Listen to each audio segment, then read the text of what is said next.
Chapter 861, Current Situation. After a moment of spinning, the world around him suddenly dimmed. Before Atticus Blaine could comprehend his surroundings, gulp! The intense water pressure and the rush of water into his nose and mouth made his eyes roll back. Just before he succumbed to suffocation and fainted, a gentle voice echoed in his ears. "Remember, don't tell anyone about my appearance. You returned with the help of sportswear."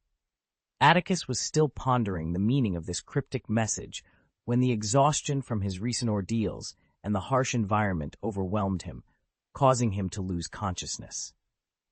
As Atticus slipped into unconsciousness, he sighed quietly. The day he had anticipated had finally arrived, and peace would be elusive for some time. With a swift flick of his wand, countless bubbles emerged from the dark depths of the ditch. These small bubbles seemed magnetically drawn to Atticus, quickly forming a large bubble that enveloped the entire group. The surrounding water was expelled, and Atticus found himself on a stone platform jutting from the rock wall in a bottomless chasm. He crouched down, carefully checking the condition of Ron and Hermione, ensuring they were unharmed. Satisfied, he stood and gazed at the rippling lake water above, sending two silvery beams from his wand that darted like fish. Soon, a splashing sound came from beyond the undulating water, and a shadow swiftly pierced through, approaching them. It was a Kaba, but upon passing through the bubble, its appearance transformed dramatically. Sirius emerged before Atticus, who now resembled Gabrielle, cradling a girl dressed in sportswear. Gabrielle was convinced. "Them," she said, gesturing to Harry, Ron, and Hermione lying on the ground. Sirius's face turned pale, especially when he noticed old Barty Crouch with a gruesome hole in his neck, clearly dead. Sirius trembled. "Don't worry, they are all alive," Atticus reassured, gently laying Gabrielle on the ground. He waved his wand, and tendrils of silver mist flowed from its tip, entering Gabrielle's mind through her temple. Sirius placed his palm on Harry's chest, his expression relaxing only after confirming the steady beat of Harry's heart. He then checked Ron and Hermione, his face paling once more. "It's okay, that was caused by my magic. They will wake up soon after we get up there," Atticus explained before Sirius could voice his concerns. "What are you doing?" Sirius asked, overwhelmed with questions but unsure where to begin. He focused on the immediate situation. How about slightly adjusting this little girl's memory to make her think she was acting alongside Harry and the others? "Has anyone noticed you?" Atticus inquired calmly. Sirius shook his head. "I followed your orders and secretly hid the girl in a mermaid house disguised as a stone. After dragging Crumb away, I returned to the house and stayed there. Many people entered the lake, nearly overturning the bottom. They searched all the houses in the mermaid village, but couldn't find where I was hiding." Atticus frowned at the news. "The Ministry of Magic is already here?" Before Sirius could respond, the sound of paddling came from outside the large bubble. They turned to see another Atticus with a bubble on his head approaching swiftly. Like Sirius, upon crossing the bubble, his face distorted comically until Remus appeared before them. Remus reacted much like Sirius, his expression mirroring concern as he saw Harry and the others lying on the ground. Remus's breath caught in his throat, freezing him in place. Only after confirming that they were still alive did he manage to breathe again. "Has Voldemort been resurrected?" Remus asked Atticus Blaine directly, his voice tense. The question made Sirius's lips tighten, his face turning a shade of blue. "What happened up there?" he demanded. The murky waters of the lake clouded Atticus's senses, but he sensed something was amiss on the shore, something unexpected. Remus took a deep breath, as if the events of the past few hours had shattered his composure. He spoke with a hint of embarrassment, addressing Atticus and Sirius. "After Hermione and you vanished, the mermaids immediately reported the situation to the referees. They quickly pulled Fleur from the lake. Mrs. Maxime and Bagman demanded an explanation from Dumbledore and me. Fleur was distraught, desperate to return to the lake to save her sister. Chaos ensued, and then Moody, well, it wasn't Moody. That imposter suddenly transformed into Vitia Cleona." "What?" Sirius exclaimed, his voice echoing with disbelief. Atticus's frown deepened. Had she forgotten to take the polyjuice potion on time? "You can imagine the chaos she caused when she appeared," Remus continued, locking eyes with Atticus. "The students fled in panic. They couldn't stop her. Dumbledore and the staff surrounded her. "Did she attack?" Atticus asked. "No," Remus replied, shaking his head. "She never drew her wand, but Albus still disarmed her." The Minister of Magic arrived with senior ministry officials and aurors, all in a state of panic. Then, Vitia Cleona publicly declared that Voldemort had been resurrected and warned us to prepare. Remus took a few more deep breaths, his head still spinning slightly. She told Albus that the real Moody was locked in a trunk in her office. Albus immediately sent Severus to rescue him, and St. Mungo's took Moody away. Atticus was silent for a moment. "Where is she now?" Albus wanted to detain her at Hogwarts for questioning after finding the champions. But Umbridge said something to Fudge, and he ordered the Aurors to take her away. Cleona was thrown into Azkaban, ignoring Albus's advice and forbidding anyone from intervening. "Why did Fudge act so urgently?" Sirius asked, sweat beading on his forehead. "Last year, the Ministry announced that Vitia Cleona had been captured and imprisoned in Azkaban. Her sudden appearance here would be difficult to explain. Moreover, her claim that Voldemort is back is the last thing Fudge wants to hear," Atticus explained, his voice heavy with understanding. He suspected that Vitia had planned to reveal herself and be captured as a form of redemption, hoping to avoid a more intense conflict later. It was a naive plan that had backfired. Even Azkaban couldn't keep her out of trouble. "You and Albus knew she was impersonating Moody, didn't you?" Remus asked solemnly. "She made Hermione a Triwizard champion, right? Is Voldemort's resurrection part of a plan by Voldemort and Cleona? Where did Harry and the others go?" Sirius pressed. Atticus sighed. "You two left the Black Lake secretly and re-entered Hogwarts through the gate. You came here pretending to have heard the news. When Harry wakes up, he'll answer some of your questions. Go on. I'll bring them up." Remus and Sirius exchanged a glance, urgency mirrored in their eyes. But with Atticus's assurance, they had no choice but to follow his instructions. "Wait," Remus began, but before he could finish, they turned to leave. Remus pulled a letter from his pocket. "A villager from Hogsmeade came to Hogwarts earlier and handed me this letter," he explained. "He mentioned that someone paid him in gold to deliver it. The person was cloaked, so I couldn't see his face clearly." Atticus Blaine raised an eyebrow as he accepted the letter. He quickly unfolded it and scanned the lines written on the paper. A smile crept across his face as he refolded the letter and tucked it back into his pocket. "Let's go," Atticus said, turning to Remus. "There are still many things waiting for me up there." End of this chapter. Chapter 862, Friendship. Atticus Blaine burst out of the water, bringing with him Harry, Ron, Hermione, Gabrielle, Winky, and old Barty Crouch to the platform where the champions had previously dived. The golden sunlight illuminated the scene, casting a warm glow over the crowd gathered around the long table draped with a tablecloth. Dumbledore was engaged in a heated conversation with Fudge, whose face was flushed with anger. Behind Fudge stood Umbridge and the stern-looking Amelia. Rufus Scrimgeour, Sirius's immediate superior, was also present. All the Hogwarts staff were there, their expressions tense and worried. Before Atticus emerged, Professor McGonagall had been staring at the shimmering water, her face as pale as snow. Beside her, Professor Snape's expression was equally grim. Madame Maxime was comforting Fleur, who sat on the grass by the lake, her head buried in her knees, her shoulders shaking with sobs. Ludo was with the only pair who had completed the task in the second game, Cedric and Cho Chang, both clinging to each other, their faces a mix of confusion and fear. Crumb stood with his schoolmates, a group of strong young men now looking utterly helpless. About 100 Ministry of Magic enforcers were present, many of whom were familiar faces from the investigation into Hermione's attack. As Atticus came ashore, these individuals continued their search for the missing children, their determination unwavering. Panic hung in the air, and confusion was etched on nearly every face. No one knew how to respond to the catastrophe that had unfolded. The large screen by the river had gone dark, the goblins having cut the live broadcast when the accident occurred. They gathered under the thick iron pole supporting the screen, speaking in hushed tones. Many rushed toward Atticus, but Fleur was the fastest. Prompted by Madame Maxime, she lifted her tear-streaked face and stared blankly at Atticus and the group at his feet. Suddenly, she let out a scream that startled Madame Maxime. You found her, right? Is she injured? Is she still alive? Fleur cried, rushing to Atticus's side. This time, there were no ambiguous glances. She threw herself at Gabrielle, examining her sister's blue cheeks, sobbing until she was breathless. Dumbledore, despite his age, was the second to arrive. His old face was etched with cold anger, and his blue eyes met Atticus's calm gaze. He glanced at Harry, then exhaled a subtle sigh of relief.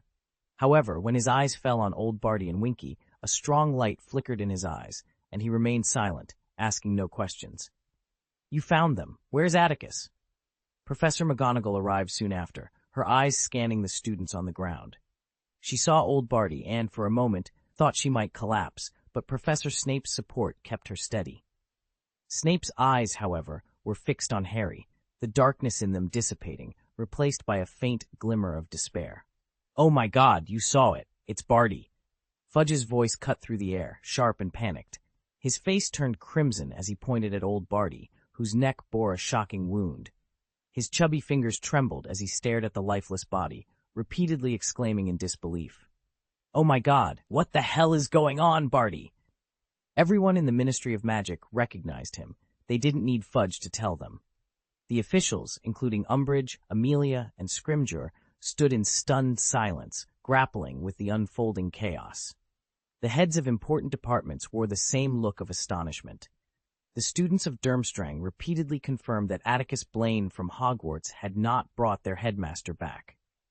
They were unsure of what this meant. Perhaps they understood, but were unwilling to accept it. Many people approached Atticus, either excited or fearful, chattering incessantly as if this was the only way to alleviate the helplessness in their hearts. Sirius and Remus ran breathlessly along the lakeside, pushing their way to the front of the crowd. Though many noticed them, they were largely ignored. Dumbledore, after a brief glance at them, finally stepped forward. Where did you find them, Atticus? He asked, knowing the show must go on. A dark crack at the bottom of the lake. I don't know how they appeared there, Atticus replied calmly.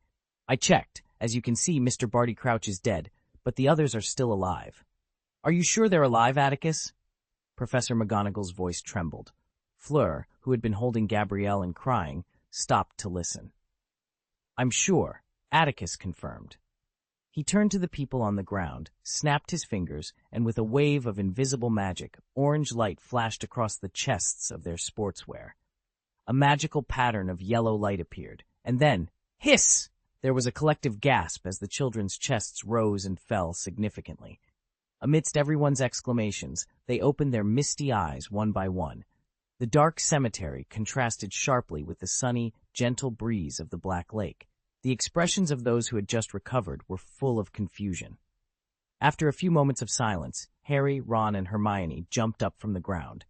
Gabrielle, upon opening her eyes, was immediately embraced by Fleur, unable to move. Harry was trembling violently. Unlike Hermione and Ron, he felt overwhelmed by the environment and the many solemn faces staring at them. His focus was solely on Ron and Hermione. Tears streamed down his face as he raised his trembling fingertips to their cheeks, fearing it was all a dream. Hey bro, what's up with you? Ron asked, bewildered. Hermione, echoing Ron's confusion, realized she wasn't dead. Could it be that she and Ron hadn't been hit by the killing curse? But what about Gabrielle? She had seen Gabrielle fall under the curse, and Mr. Barty Crouch was indeed dead. You saved us, didn't you, Harry? Hermione sobbed, tears in her eyes. You brought us back, didn't you? That's amazing, Harry. But how did you do it? Harry didn't answer. He looked at the familiar faces that had returned to life and remembered the despair he felt when cursed twice. His world had seemed to collapse at that moment. Ouch! Well, Ron and Hermione exclaimed as Harry hugged them tightly. The three faces, now devoid of much of their youthful innocence, pressed together under everyone's gaze. Atticus's eyes softened. Dumbledore wiped his moist eyes, and Professor McGonagall shed tears. Remus and Sirius watched the scene with sentimentality. With so many people watching, Harry held Hermione and Ron in his arms for a full 2 minutes until Ron squirmed uncomfortably. It's so embarrassing, brother. Maybe you haven't noticed, but there are more than just the three of us here. Harry smiled, and bubbles came out of his nose. He didn't wipe away the tears. Instead, Atticus Blaine gazed at Ron and Hermione, his face radiating happiness and satisfaction. It was evident to everyone that these children had endured a harrowing ordeal, but the specifics remained a mystery. The Voldemort that Vitia Cleona had mentioned was indeed resurrected. "Good boy," Professor McGonagall murmured, her eyes brimming with tears. She covered her mouth, overwhelmed with emotion, reluctant to disturb these children who had narrowly escaped death. Yet, her concern for their well-being was palpable. "You all need to rest. Go for a checkup and head to the school hospital," she urged gently. Professor McGonagall's words seemed to bring Harry a sense of calm. He grabbed Ron and Hermione's socks and blew his nose vigorously. Then, he turned to face Professor Dumbledore and Professor Blaine. Atticus Blaine paused, the words he had heard upon returning to the lake echoing in his mind. "Voldemort is back, Professor Dumbledore," Harry declared, his words cutting through the air like a cold wind, instantly silencing the chatter along the lake's shore. End of this chapter. Chapter 863, Fudge's Attitude. The crowd was restless, a sense of anticipation hanging in the air. Many had foreseen this moment. Via Cleona, the most notorious dark witch in recent years, had unexpectedly revealed herself as Moody, causing widespread confusion. Her sudden transformation led to chaos, and when faced with arrest once more, she merely smiled and offered a cryptic warning. No one understood her motives. Wasn't she allied with Voldemort? Hadn't she escaped from Azkaban? If so, why did she appear so openly, and why didn't she resist? Perhaps her goal was simply to sow panic and disorder, a typical strategy for a dark wizard seeking to plunge the world into chaos. Even the staff at Hogwarts, including Professor McGonagall, couldn't help but entertain such thoughts. However, Dumbledore, Ms. Bones from the Ministry of Magic, Severus, and others knew that Cleona was not lying. Now Harry, who had been missing for a time, reappeared with a dire message: Voldemort is resurrected. This was the boy who lived, the one who had defeated Voldemort and saved the British wizarding world from peril. Fudge clutched his hat tightly, his cheeks flushed, and his chest heaved as if he were on the verge of an outburst, yet he restrained himself. He scanned the room, seeing bewildered faces, including those of the Aurors, the elite of the Ministry of Magic. They looked at him expectantly, waiting for him to devise a plan to address the crisis. Sweat beaded on Fudge's forehead, his complexion shifting from red to purple. The resurrection of the Dark Lord signified chaos, death, and war. The Ministry of Magic could not handle this alone. They needed to rely on Harry Potter, who had once vanquished the Dark Lord, and on Dumbledore and Atticus Blaine. Fudge even considered the unthinkable, relinquishing some of his power to them. Fudge tugged at his collar, each thought suffocating him. He was acutely aware of the many eyes upon him, awaiting the decision of the British Minister of Magic. "I believe you must have been a little frightened, kid," Fudge began, forcing a smile. "A criminal who was supposed to be imprisoned in Azkaban escaped and caused this incident." He glanced at Blaine several times, but Blaine refused to meet his gaze, fueling Fudge's frustration. It was clearly Blaine's idea to deceive the public with a fake, expecting the Ministry of Magic to endorse it. Yet now, Blaine remained silent, leaving the ministry to face the situation alone. "This matter is the responsibility of the Ministry of Magic. We will closely monitor the Dark Witch. You've brought everyone back, Harry, and for that, you deserve recognition. I propose awarding you the Order of Merlin, 2nd class. But you know who is back, haha." Fudge's laugh was exaggerated. "That can't be possible, right? We all know you defeated him. The Dark Lord is finished, isn't he?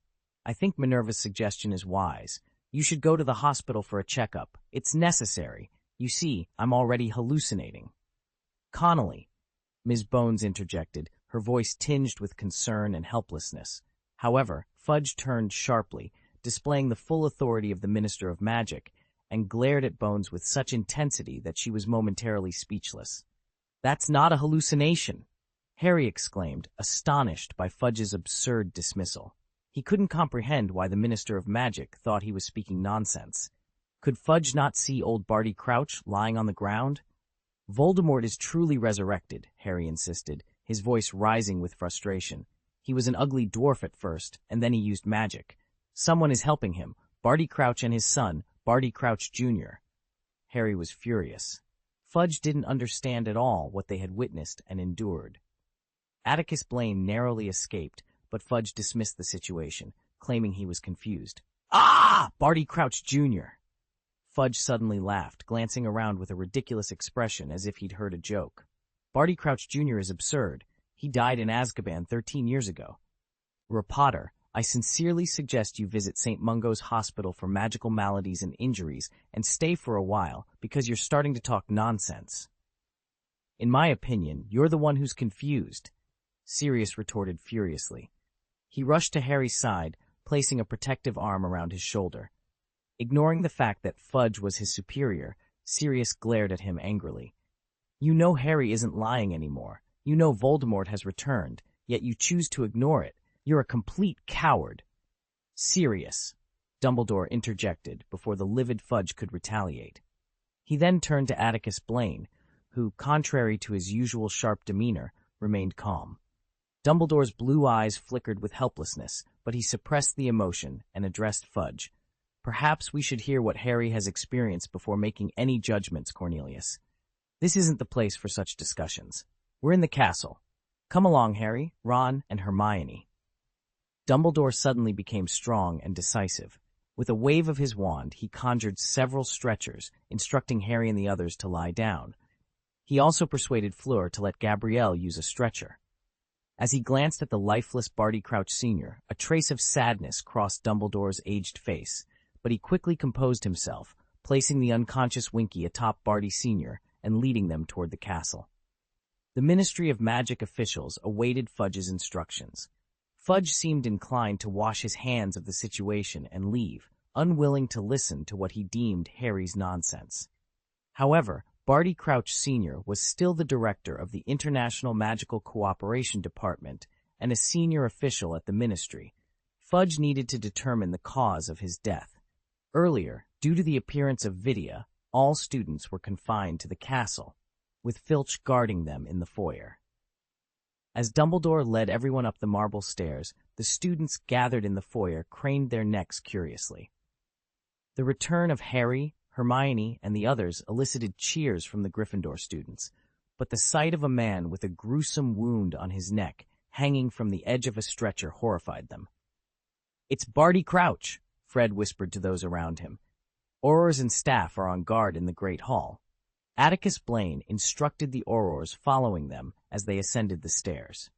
In the British wizarding world, Atticus Blaine had long been accumulating influence.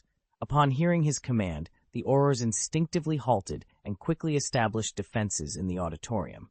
Fudge, Umbridge, and Scrimgeour's expressions soured at the sight, but they remained silent given the circumstances. Sirius and Remus followed, along with Professor McGonagall and Snape. Meanwhile, the Durmstrang students appeared bewildered, eager to know the whereabouts of their headmaster, but unsure whether to remain in the auditorium or follow upstairs. "Victor," Atticus called to Krum, who was descending the stairs. "Join us as Durmstrang's representative to hear what transpired." Krum nodded cautiously and gratefully, then followed. Dumbledore arranged a separate ward for Barty Crouch Sr.'s body, leaving Winky asleep beside him for the time being. Harry and the others were placed in the public ward, where Madame Pomfrey's face. The entire time she was examining the bodies, her face remained pale, while Professor McGonagall clutched her chest, her expression filled with worry. Although most people were left downstairs, the public ward was still crowded. A palpable tension hung in the air, compelling everyone to remain silent and wait patiently. Madame Pomfrey conducted her examinations with meticulous care. Harry felt a surge of anger when she opened his shirt in front of so many onlookers to inspect the wounds on his body. However, when it was Hermione's turn, Madame Pomfrey thoughtfully drew the curtain around her for privacy. "No problem, Albus," Madame Pomfrey finally announced, her voice tinged with relief as if she had narrowly escaped a disaster. "They've suffered some minor impacts and superficial injuries, but nothing serious. They just need more rest." "Albus, do you think they've had enough?" "They need to rest." Professor McGonagall's voice trembled, her thin lips quivering as she continued to clutch her heart on the verge of tears. "No," Dumbledore replied firmly. "We must uncover what happened as soon as possible to respond appropriately. Tell me, Harry." End of this chapter. Chapter 864, The Origin of Fear. Harry began to speak, though he still couldn't grasp everything that had transpired. The person who killed Barty Crouch Jr. was undoubtedly Professor Blaine, but how could he have become Gabrielle? Returning to the Black Lake seemed to imply that Professor Blaine had foreseen Voldemort's conspiracy. But what about Professor Dumbledore? How much did he know? With so many people waiting, Harry had no time to ponder deeply. Since Hermione was still alive, she would surely analyze it for him. When I woke up, we found ourselves in a cemetery. I had never been there before, but Voldemort mentioned it was where his father was buried, Harry began, only to be interrupted by Ms. Bones. Her expression was solemn, as if she were gathering evidence in a courtroom. How did you get there, Mr. Potter? You should have been at the bottom of the lake, right?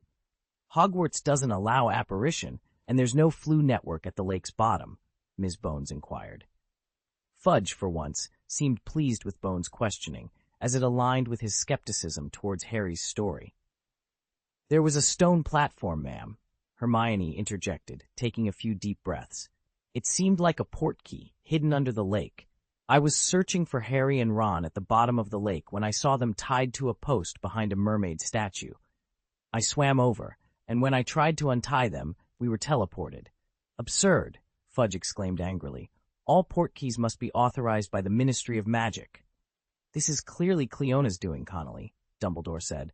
If you wish, the Aurors can bring her back. That's enough, Fudge retorted stiffly. I can't allow panic to spread with such dangerous individuals outside Azkaban.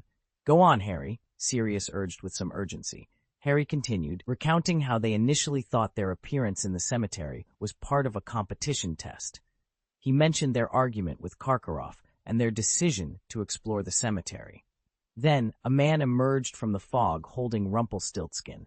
It was Barty Crouch Jr., who, following Rumpelstiltskin's orders, killed Gabrielle with the killing curse. Upon hearing this, Fleur gasped, turning pale as she held Gabrielle's face, staring into her blue eyes. Madame Maxime rushed to Gabrielle's bedside, examining her closely. What nonsense, Fudge shouted. You've been hit by the killing curse. I'm sure you're hallucinating. This little girl is clearly alive. Oh, Minister, perhaps Mr. Potter believes, Umbridge chimed in with a silvery laugh. Everyone can survive such a disaster. I'm not lying, Harry shouted. That was the killing curse. We all saw it. Hermione and Ron supported him, and even Gabrielle nodded, which alarmed Fleur, Madame Maxime, and even Madame Pomfrey. Take off your gym clothes, Harry, Atticus Blaine said calmly. Hearing this, Harry immediately removed his clothes and handed them to Professor Blaine, looking at him with reverence.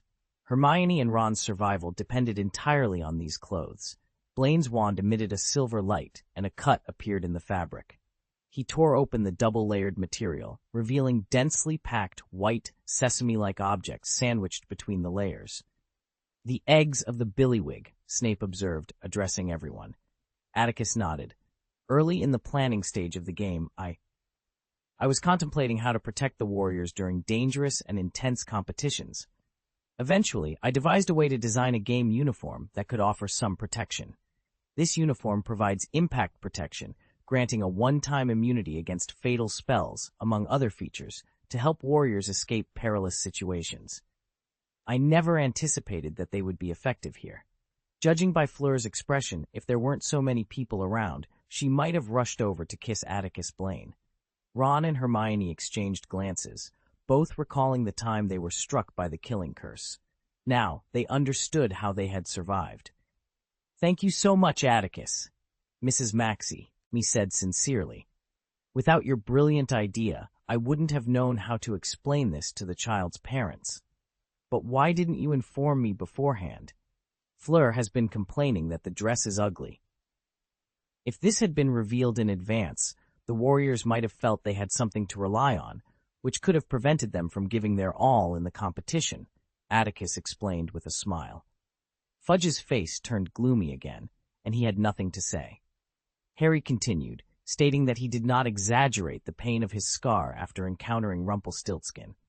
He mentioned that Karkaroff had attempted to abandon them and escape, and that Hermione had created an opportunity for him and Ron to flee. He recounted the fight with Barty Jr. and how Karkaroff tried to sacrifice him and Ron to Voldemort to save himself. Krum was so embarrassed that he wanted to hide his face and run away. Fortunately, everyone was focused on Harry's story and paid little attention to him. Fudge repeatedly wanted to interrupt, eager to remind everyone that Barty Crouch Jr. had been dead for over a decade, yet he also wanted to hear more. When Harry mentioned that Voldemort personally cast the killing curse on Ron and Hermione, causing them to fall to the ground, Professor McGonagall let out a loud, strange noise, as if exclaiming or crying. Sirius clenched his fists tightly, his eyes twitching, while Remus's expression turned colder, losing its usual gentleness. Everything Harry experienced felt like a dream. He couldn't recall many details, but he vividly remembered the magic of Voldemort's resurrection, using Barty Jr.'s flesh and blood, his father's ashes, and his own blood. He described to everyone how Voldemort emerged from the large cauldron and swirling smoke, sending chills down the spines of most present, with some even beginning to shiver. Such malevolent magic was unheard of. When Voldemort was most active, his main activities were confined to the United Kingdom. However, listening to Harry's account, even Madame Maxime, Fleur, and Krum appeared tense. For the first time, they were directly confronted with the terror of the infamous Dark Lord. Total nonsense. Fudge finally couldn't restrain himself any longer. He knew that if Harry Potter continued, Voldemort's resurrection would become an accepted fact. Fudge shouted, "That's ridiculous. As many of you know, Barty Crouch Jr. died many years ago. He died in Azkaban, and the Dementors buried him. I'm just sick of it. I don't want to hear these elaborate stories anymore." Connolly, Dumbledore, unfazed by Fudge's outburst, felt weary. "I implore you to open your eyes and see the facts." "That's not true, Dumbledore," Fudge shouted. "I'm wasting my time listening to some scared kids making up stories." "Oh, that's ridiculous. Barty Crouch Jr. is still alive. What a ridiculous joke. Although Barty has passed away, his elf is still alive. If you are willing, I can wake it up now," Dumbledore said. But Fudge continued to shout, "I refuse to listen to the nonsense of a house elf, Dumbledore. Old Barty is dead, and yes, this was Cleona's doing. She harbored resentment against the Ministry of Magic for imprisoning her in Azkaban. After escaping, she sought revenge. It was she who killed old Barty, and she also intended to target Atticus Blaine." Fudge cast a quick glance at Atticus, adding, "She orchestrated everything." "Yes, that's the truth. Thank you, I understand now. I must return to the Ministry. There are many matters awaiting my attention. I will contact you later, Dumbledore, to discuss the management of this school." With that, Connolly departed, taking all the Ministry officials with him. Although Bones hesitated, she eventually left at Atticus's subtle nod. "Your minister is a coward," Fleur remarked bluntly to Atticus after watching the group leave the somber hospital wing. "I believe it would be best for the British wizarding community if you took his position." "That's the root of his fear," Atticus replied, shaking his head with a smile. End of this chapter. Chapter 865. Pale Expectation. Not everyone possesses the courage and confidence to disregard the Minister of Magic. In a fit of rage, Connery Fudge stormed off with all the Ministry of Magic officials, uttering words that bordered on threats. This left Professor McGonagall and Madame Pomfrey feeling uneasy, and even Harry and his friends, lying in their hospital beds, were at a loss. "Bluff!" Sirius shouted angrily at the retreating figures of the Ministry officials. "I want to see what he plans to do." Harry was uncertain whether to continue speaking. He had only mentioned Voldemort's resurrection, but there were more pressing matters to discuss. "Albus," Madame Maxime stood up, fully aware of the gravity of the minister's threats. With a worried expression, she whispered, "That dark wizard is truly back. If you need assistance, Beauxbatons will stand firmly by your side." The weight of her promise was significant, and Dumbledore, with a solemn expression, expressed his gratitude. "Thank you, Olympe, for standing on the side of justice. This is what Beauxbatons must do. Without your leadership, I believe the Dark Wizard would wreak even greater havoc on the European magical world," Madame Maxime said passionately. "Helping you is helping ourselves." Previously, Harry had no strong feelings about the Beauxbatons' headmistress, but her words filled him with admiration. "Given the current situation, Albus, do you think the Triwizard Tournament should be terminated?" Madame Maxime asked hesitantly after a moment's pause. Dumbledore remained silent, contemplating the difficult decision. "Why?" Unexpectedly, Atticus Blaine, who had been keeping a low profile, stood up. He spoke calmly. "Why should the Triwizard Tournament be terminated? Its success is the result of many efforts, isn't it?" "Atticus," Remus interjected, his voice filled with concern. "But the Dark Wizard is back. You can foresee what might happen next." "This is exactly what Voldemort wants," Atticus replied with a serene smile, seemingly unaffected by the situation. "Voldemort hopes to instill panic, causing the entire magical society to succumb to the fear of his return. If we allow our lives to be disrupted, hiding away, he will achieve his goals effortlessly. Therefore, we must remain calm and not fall into his trap." His reasoning was irrefutable, and even Madame Maxime nodded in agreement. "Excuse me." Crumb raised his hand, looking uneasy. He glanced around nervously before speaking. "But our headmaster, Professor Karkaroff." Crumb looked at Harry, already suspecting the truth if the Dark Wizard was as ruthless as rumored. "He's dead," Harry answered coldly, then softened his tone, realizing Crumb's connection to Karkaroff. "Voldemort didn't do it himself. It was the Death Eaters he summoned. Each of them cast the Cruciatus Curse on him, and he couldn't withstand it." Crumb's already pale cheeks turned even whiter. Dumbledore looked at Atticus. Without a headmaster, it would be challenging for Durmstrang to participate in the Triwizard Tournament. "I'll handle this," Atticus said calmly. He turned to Crumb, contemplating for a moment. "I would like to speak with you alone later, Victor." Ignoring Crumb's surprise, Atticus looked at Madame Maxime, showing a hint of hesitation. "Gabrielle and Fleur need a better place to rest." Madame Maxime understood immediately and turned to Madame Pomfrey. "Could you please prepare a separate ward?" "Oh, of course," Madame Pomfrey replied, quickly grasping the situation. She and Madame Maxime wheeled the beds away, ensuring the girls had a more comfortable place to recover. Gabrielle was escorted into a private room. Although Fleur wished to stay, she understood that her presence was not appropriate. "I'm going to grab something to eat, Professor Blaine," she said, acknowledging the need to leave. Crumb, too, recognized the necessity of stepping out and found a suitable excuse. With Atticus Blaine's permission, he departed, leaving only Harry and Blaine in the ward. "Go on, Harry. Tell me what you saw," Atticus Blaine urged, his gaze fixed on Harry. Taking a deep breath, Harry recounted the harrowing events following Voldemort's resurrection. He described how Voldemort summoned his Death Eaters, naming each one he had seen and heard. He detailed the fate of Karkaroff, whose body was devoured by a massive snake named Nagini. Hermione's face twisted with discomfort at the gruesome tale, despite her disdain for Karkaroff's betrayal.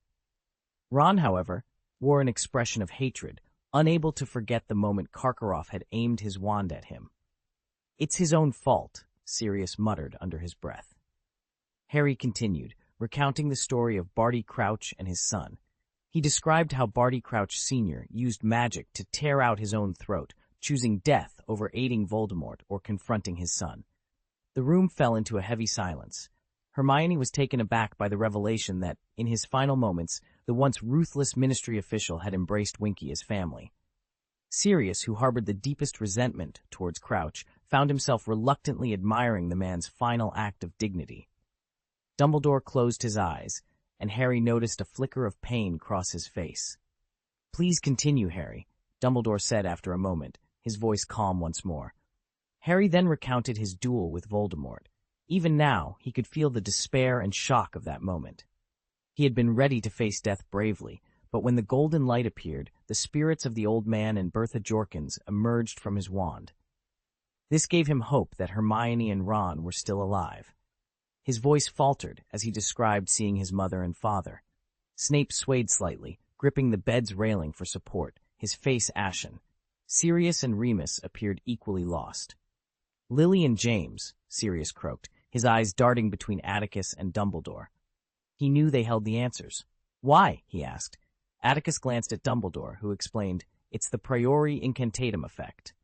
"Can the priori incantatem cause this?" Sirius pressed. "Exactly," Dumbledore replied. "Harry's wand and Voldemort's wand share the same core. The feather within them comes from the same phoenix, Fawkes."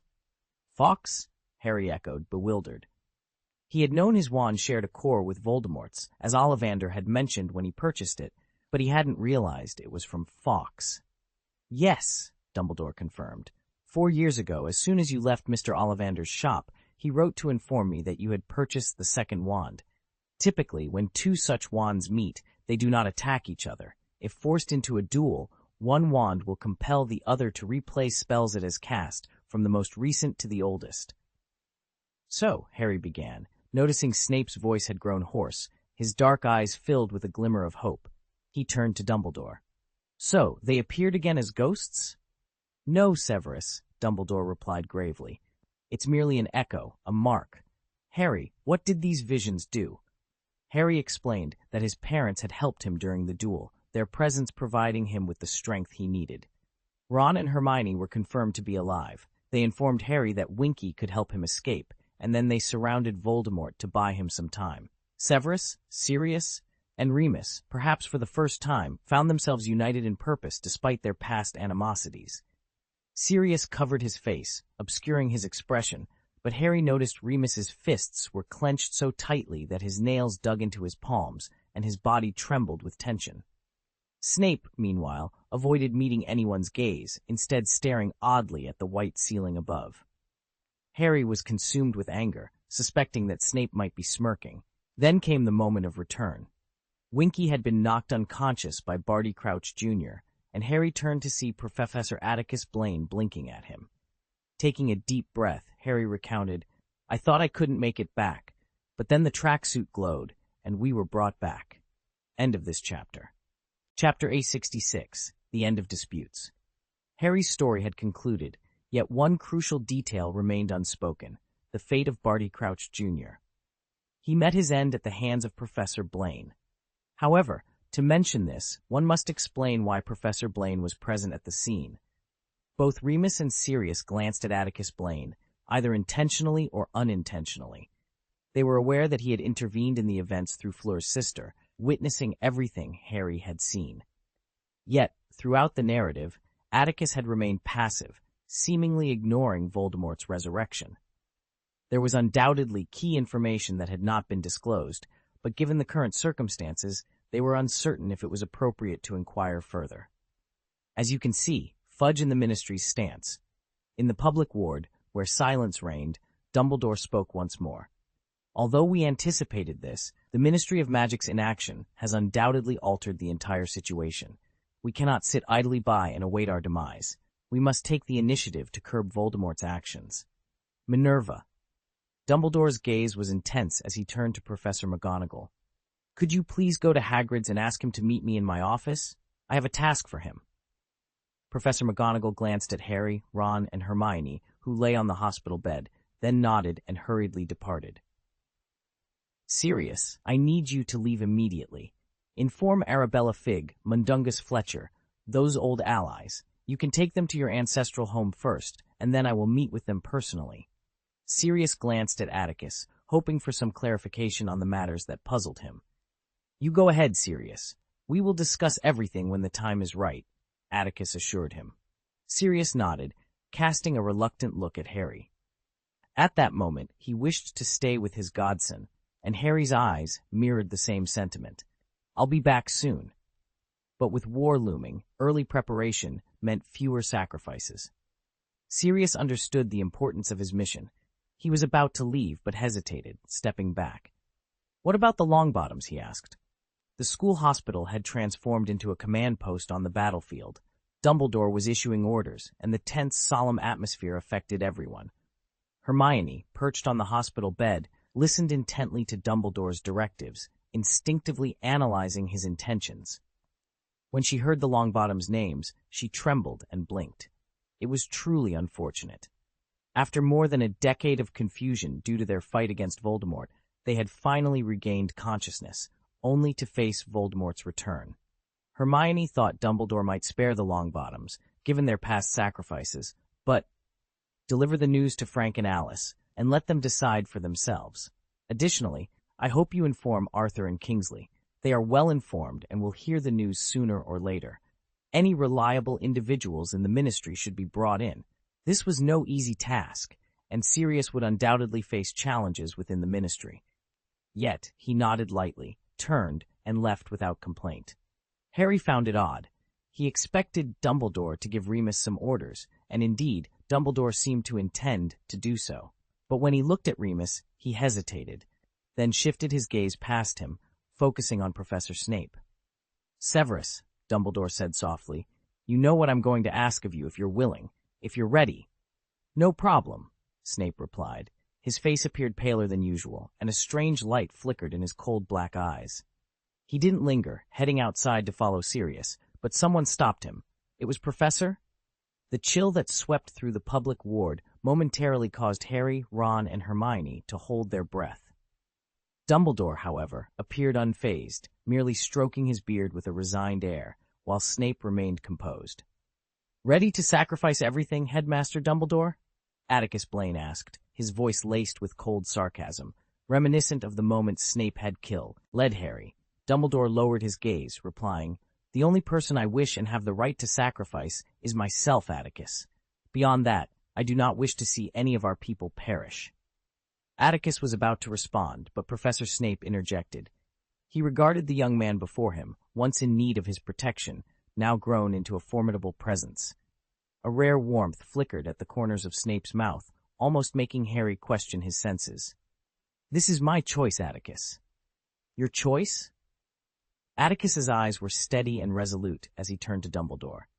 "With all due respect, I fail to see the necessity of this choice. Dumbledore, your strategy involves rallying noble individuals to oppose Voldemort, but this is precisely the enemy's strength. Competing with them is futile. In my view, the Ministry of Magic should lead the charge. That is their duty." "But you've witnessed Connolly's stance, haven't you, Atticus?" Dumbledore replied warily. "Then let him be removed," Atticus retorted coldly. "War demands sacrifice, and it is the Ministry of Magic, not the Order of the Phoenix, that should bear this burden." "Manipulating politics is perilous, Atticus," Dumbledore cautioned, unwilling to concede. "Especially now, your ideas could swiftly entangle the entire magical world in the chaos of war. War is never an accident. The emergence of figures like Dumbledore and Voldemort is no coincidence. It indicates that the British wizarding world is in need of change. The tensions between pureblood families and mixed-blood and muggle-born wizards are intensifying, and the entire social system requires urgent reform. Ignoring this will only ensure that, even if this Voldemort is defeated, another will rise." Harry listened to the heated exchange between Dumbledore and Professor Blaine, his heart pounding with anxiety. Hermione gazed at Professor Blaine with admiration, her brown eyes alight with understanding. She found herself agreeing with his perspective. Ron, on the other hand, felt a different kind of unease, a deep-seated panic that seemed to stem from his pure-blood heritage. Though he had never taken pride in it, the conversation left him feeling unsettled and fearful. "I must do this, Atticus," Snape interrupted, gripping Atticus's wrist firmly. "You know why. This is my redemption. It's all I have left." A heavy silence fell as Atticus and Severus locked eyes, Atticus's expression darkening with reluctance. He didn't want Severus to undertake such a thankless task. "Here is a letter," Atticus said, producing a letter from his pocket and handing it to Severus. Upon reading it, Severus gasped in shock, then passed it to Dumbledore. Atticus did not intervene. Dumbledore raised an eyebrow, returning the letter to Atticus without comment. "This is indeed surprising, Atticus," Snape murmured, "but you know you cannot fully trust him. He could change his allegiance at any moment." Despite the warning, Severus departed, leaving the room in a tense silence. As he had stated, it was his choice. Since Atticus Blaine couldn't alter Severus's decision to step into the quagmire, then Severus couldn't change Atticus's decision either. End of this chapter. Chapter 867, Doubts About Krum. Severus had just left when Atticus Blaine pulled him into the corridor outside the school hospital. "If Voldemort questions why I transformed into Gabrielle and appeared at his resurrection ceremony, tell him that the event team chose Gabrielle as the most important person for Fleur. Considering Gabrielle's age, I feared going underwater would frighten her, so I privately replaced her. Voldemort needs a reason to explain the flaws in his resurrection plan. He only needs an excuse, and he won't pursue her further. As for Hermione and Ron surviving the killing curse, just tell them the truth." This detail had been omitted from Harry's earlier account. Severus immediately sensed something amiss. He glanced at Dumbledore through the glass window, his anger barely concealed, then turned his gaze back to Atticus. Is this all part of his plan? No, Dumbledore and I share the same stance on this matter. Only by bringing Voldemort back into the public eye can we fully address this threat. Otherwise, he will continue to concoct new schemes, Atticus replied calmly. As for Lucius, he's relying on me to protect Draco, so to some extent, he's trustworthy. Severus nodded, understanding Atticus's intentions. He looked at Atticus with concern, his lips moving as if to speak, but ultimately he said nothing. Instead, he offered a faint smile and walked away. Atticus did not return to the campus hospital. Watching Dumbledore speak to the trio, he sighed heavily and descended to his office. With his hands clasped behind his back, he stood by the window, gazing out quietly. The sunlight outside was still bright, yet there was a cold paleness to its glow. The morning's lakeside bustle had vanished, leaving only rows of empty seats and goblins dismantling equipment with waning enthusiasm. Because of him, the Triwizard Tournament had garnered unprecedented attention, and the live broadcast had been abruptly cut off. The European magical community would demand an explanation, and it needed to be prompt. This time, he had no intention of concocting excuses. He should inform the public that the Dark Lord had returned and urge everyone to remain vigilant. Of course, this would undoubtedly further enrage Cornelius Fudge, but Atticus was unfazed. An irate Fudge and his affiliates would likely make even more foolish decisions, which Atticus hoped to witness. Sooner or later, Dumbledore would realize, or perhaps he already knew, that in the short term, the Ministry of Magic under Cornelius Fudge would pose a greater obstacle than Voldemort. If his expectations were correct, the Ministry would attempt to directly interfere with Hogwarts and officially deny Voldemort's return. For most ordinary people in the wizarding world, they would undoubtedly place more trust in the Ministry, especially since they were reluctant to accept the looming threat of war. Discrediting Dumbledore and Atticus was an anticipated outcome. "What's going on, Atticus?" Remus knocked on the office door half an hour later. "What do you mean?" Atticus asked with a smile, wiping away the heaviness from his brow. "Everything," Remus replied solemnly. "You asked me to impersonate you, and you became the little girl from Beauxbatons. Cleona pretended to be moody, and then there was Voldemort's resurrection. You and Albus knew all of this, didn't you? Also, what's going on between you and Albus?" "As you guessed," Atticus said calmly, returning to his office with tea in hand. "All of this." Atticus Blaine's words to Severus echoed in Remus's mind as he repeated them. "As for Dumbledore and me," Atticus rubbed his temples thoughtfully. "We have differing views on how to handle the impending war. However, our objectives remain aligned." "Albus and you are our hope for victory, Atticus," Remus said solemnly after a long pause, absorbing everything Atticus had explained. "If anyone tries to sow discord between you two, it must be Voldemort." "Rest assured," Atticus nodded slightly. "When I decided to return to Hogwarts, Dumbledore and I both anticipated some disagreements. However, these conflicts will not escalate. We will seek common ground while respecting our differences." Atticus's reassurance comforted Remus, but a new concern arose. "Albus has given me a task similar to Sirius's. He disagreed with my plan to leave the alchemy workshop. He hopes I can secure the support of my business partners. The workshop, co-managed with the goblins, is crucial. He wants it to operate smoothly. Additionally, he plans to reorganize the Order of the Phoenix soon, Atticus." Remus hesitated, meeting Atticus's gaze. "Given the current situation, do you think it's wise for us to leave the UK to promote our business?" "Certainly," Atticus replied. "To be honest, Remus, I partnered with the goblins to establish this alchemy workshop not to fill my pockets with gold. Its primary purpose is to ensure Hogwarts' independence, free from the Ministry of Magic and the school board's financial constraints. Dumbledore understands the significance of this, which is why he wants you to manage the workshop effectively." Remus frowned slightly, trying to grasp Atticus's meaning. "Prepare as soon as possible. After Easter, we will depart," Atticus concluded, sealing the plan. Time suddenly felt urgent. Just hours after Voldemort's return, Atticus's orderly life was disrupted. He sent several letters in quick succession before summoning Krum with his Patronus. "Sit down," Atticus gestured from the fireplace to the sofa, offering Krum a cup of uniquely fragrant herbal tea. He smiled gently at the nervous young man. I've been wanting to talk to you for a while, Victor, but the timing was never right. Despite being a renowned Quidditch star, Crumb, still under 20, felt uneasy in the presence of the young wizard before him, especially given the ambiguous nature of Atticus's words. You want to know something about Durmstrang from me? Crumb asked cautiously. I suspect Professor Karkaroff advised you to keep your school's secrets, Atticus replied with a smile. But with all due respect, if I wanted information, he couldn't stop me. What truly intrigues me is you, Victor. Atticus leaned closer, his expression gentle, but his gaze probing. We first met at last year's Quidditch World Finals. Victor, with all due respect, I sensed your respect for me then and after you arrived at Hogwarts. It's not surprising, just as many young fans idolize you for your Quidditch prowess.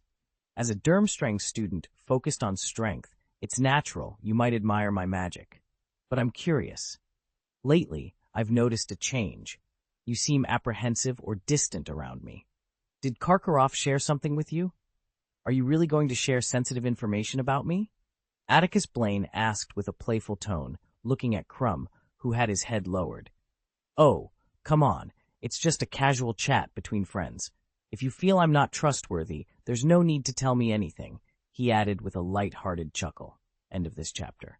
Chapter 868, The Ownership of the Elder Wand. After listening to Professor Blaine's doubts, Victor Crumb's pupils contracted involuntarily, and his heart wavered. During the few times he had interacted with Professor Blaine, he had meticulously controlled his emotions. Yet Professor Blaine still managed to discern the underlying clues. Should he feel panic, or should he admire him? Atticus Blaine, renowned as the most powerful wizard of the modern era, was indeed perceptive. Victor bit his lip, hesitating to respond immediately. How should he answer this question? Could he deceive him? No, he doubted he could. Perhaps silence was the best option, especially since Professor Blaine had already mentioned that he wasn't compelled to answer. Atticus took a sip of herbal tea, a blend he had discovered during his investigation of Hermione's case in Germany. He enjoyed its unique flavor occasionally. Victor remained silent, and Atticus was in no rush for an answer. As he had mentioned, it was fine if Crumb chose not to respond. Professor Blaine, what do you think? Victor began, but the shifting light outside the window cast shadows across his face, which had suddenly turned pale. He looked at Atticus cautiously and asked, Do you think Gellert Grindelwald did the right thing? Atticus raised an eyebrow, surprised. He had anticipated several possible questions from Victor, but this was unexpected. Was this related to Victor's changing attitude towards him? What was the connection? Gellert Grindelwald, Atticus mused, momentarily lost in thought, recalling the old man in the tall tower of Nurmengard. There is no doubt that he was an extraordinarily talented wizard, possessing magical power beyond the reach of ordinary people, Atticus said, suppressing his doubts and offering his evaluation. Before Victor could express disappointment, he continued. To some extent, he had remarkable foresight. Half a century ago, he recognized that the rapid development of Muggles would significantly impact wizarding society. However, I disagree with his approach to addressing this crisis. Under Victor's attentive gaze, Atticus spoke candidly. He gathered followers, using lofty ideals as a pretext and war as a means, attempting to enslave Muggles, who vastly outnumber us, to emphasize the superiority and distinctiveness of wizards. Frankly, this was foolish. Why? Victor asked eagerly, his eyes filled with anticipation. Atticus smiled and gestured to the ground. You must know that Hogwarts was founded over 1,000 years ago by 4 great wizards, Salazar Slytherin, Rowena Ravenclaw, Helga Hufflepuff, and Godric Gryffindor. These wizards hailed from prominent families. In today's terms, they were all direct descendants of pure-blood wizard families. Back then, magic was primarily passed down through family lines, with some master-apprentice relationships, but those were still limited and narrow. So, Victor, do you know why the 4 founders of Hogwarts, in such a closed era, risked the world's disapproval to establish Hogwarts and teach magic openly? Faced with a question reminiscent of a classroom setting, Victor furrowed his brow, pondering before replying uncertainly, because those magical families couldn't last forever. If magic remained confined to family inheritance, it would eventually vanish. Durmstrang earns 5 points, Atticus chuckled. Exactly. Gellert Grindelwald made at least 3 grave errors. First, he believed that wizards could use their magical power to force muggles into submission, but he failed to realize that tyranny inevitably leads to resistance. For the freedom and independence of individuality, muggles will unite as one and never surrender. Destroying muggles is akin to destroying ourselves. The 4 founders of Hogwarts understood this clearly. If magic were passed down solely through family lines, it would eventually die out. However, muggles, who vastly outnumber wizards, will continue to produce children with magical talents, ensuring that magic persists in a healthier and more enduring form. Take myself as an example. You know I come from the muggle world, with both my parents being non-magical. Yet, this hasn't stopped me from becoming a competent wizard. This is a tactful statement. Atticus Blaine smiled, demonstrating that Grindelwald's view of muggles is entirely prejudiced. Atticus spoke passionately, believing his arguments would dispel Krumm's doubts. However, when he finished, he noticed that Krumm's eyes were filled with even more confusion. But if that's the case, Krumm said, puzzled, why would you study Grindelwald if you don't agree with him? This time, it was Atticus who was confused. Research? Atticus frowned. Where did you get that idea? Was it something Karkaroff told you? That mark, Krumm exclaimed, realizing Hermione was right and that he had misunderstood. Before the Yule Ball, I asked Hermione Granger to be my dance partner, right in front of the library. Krumm felt a pang of regret. If not for some comments he made about Professor Blaine that upset Hermione, perhaps she would have agreed to attend the Yule Ball with him. You were passing by, and I saw you holding a manuscript with the markings used by Grindelwald and his followers. Atticus raised his eyebrows, taking a moment to understand what Krumm was referring to. Grindelwald's mark, the symbol of the Deathly Hallows. Grindelwald and his followers once used the Deathly Hallows symbol as their emblem. This was indeed an area Atticus had explored.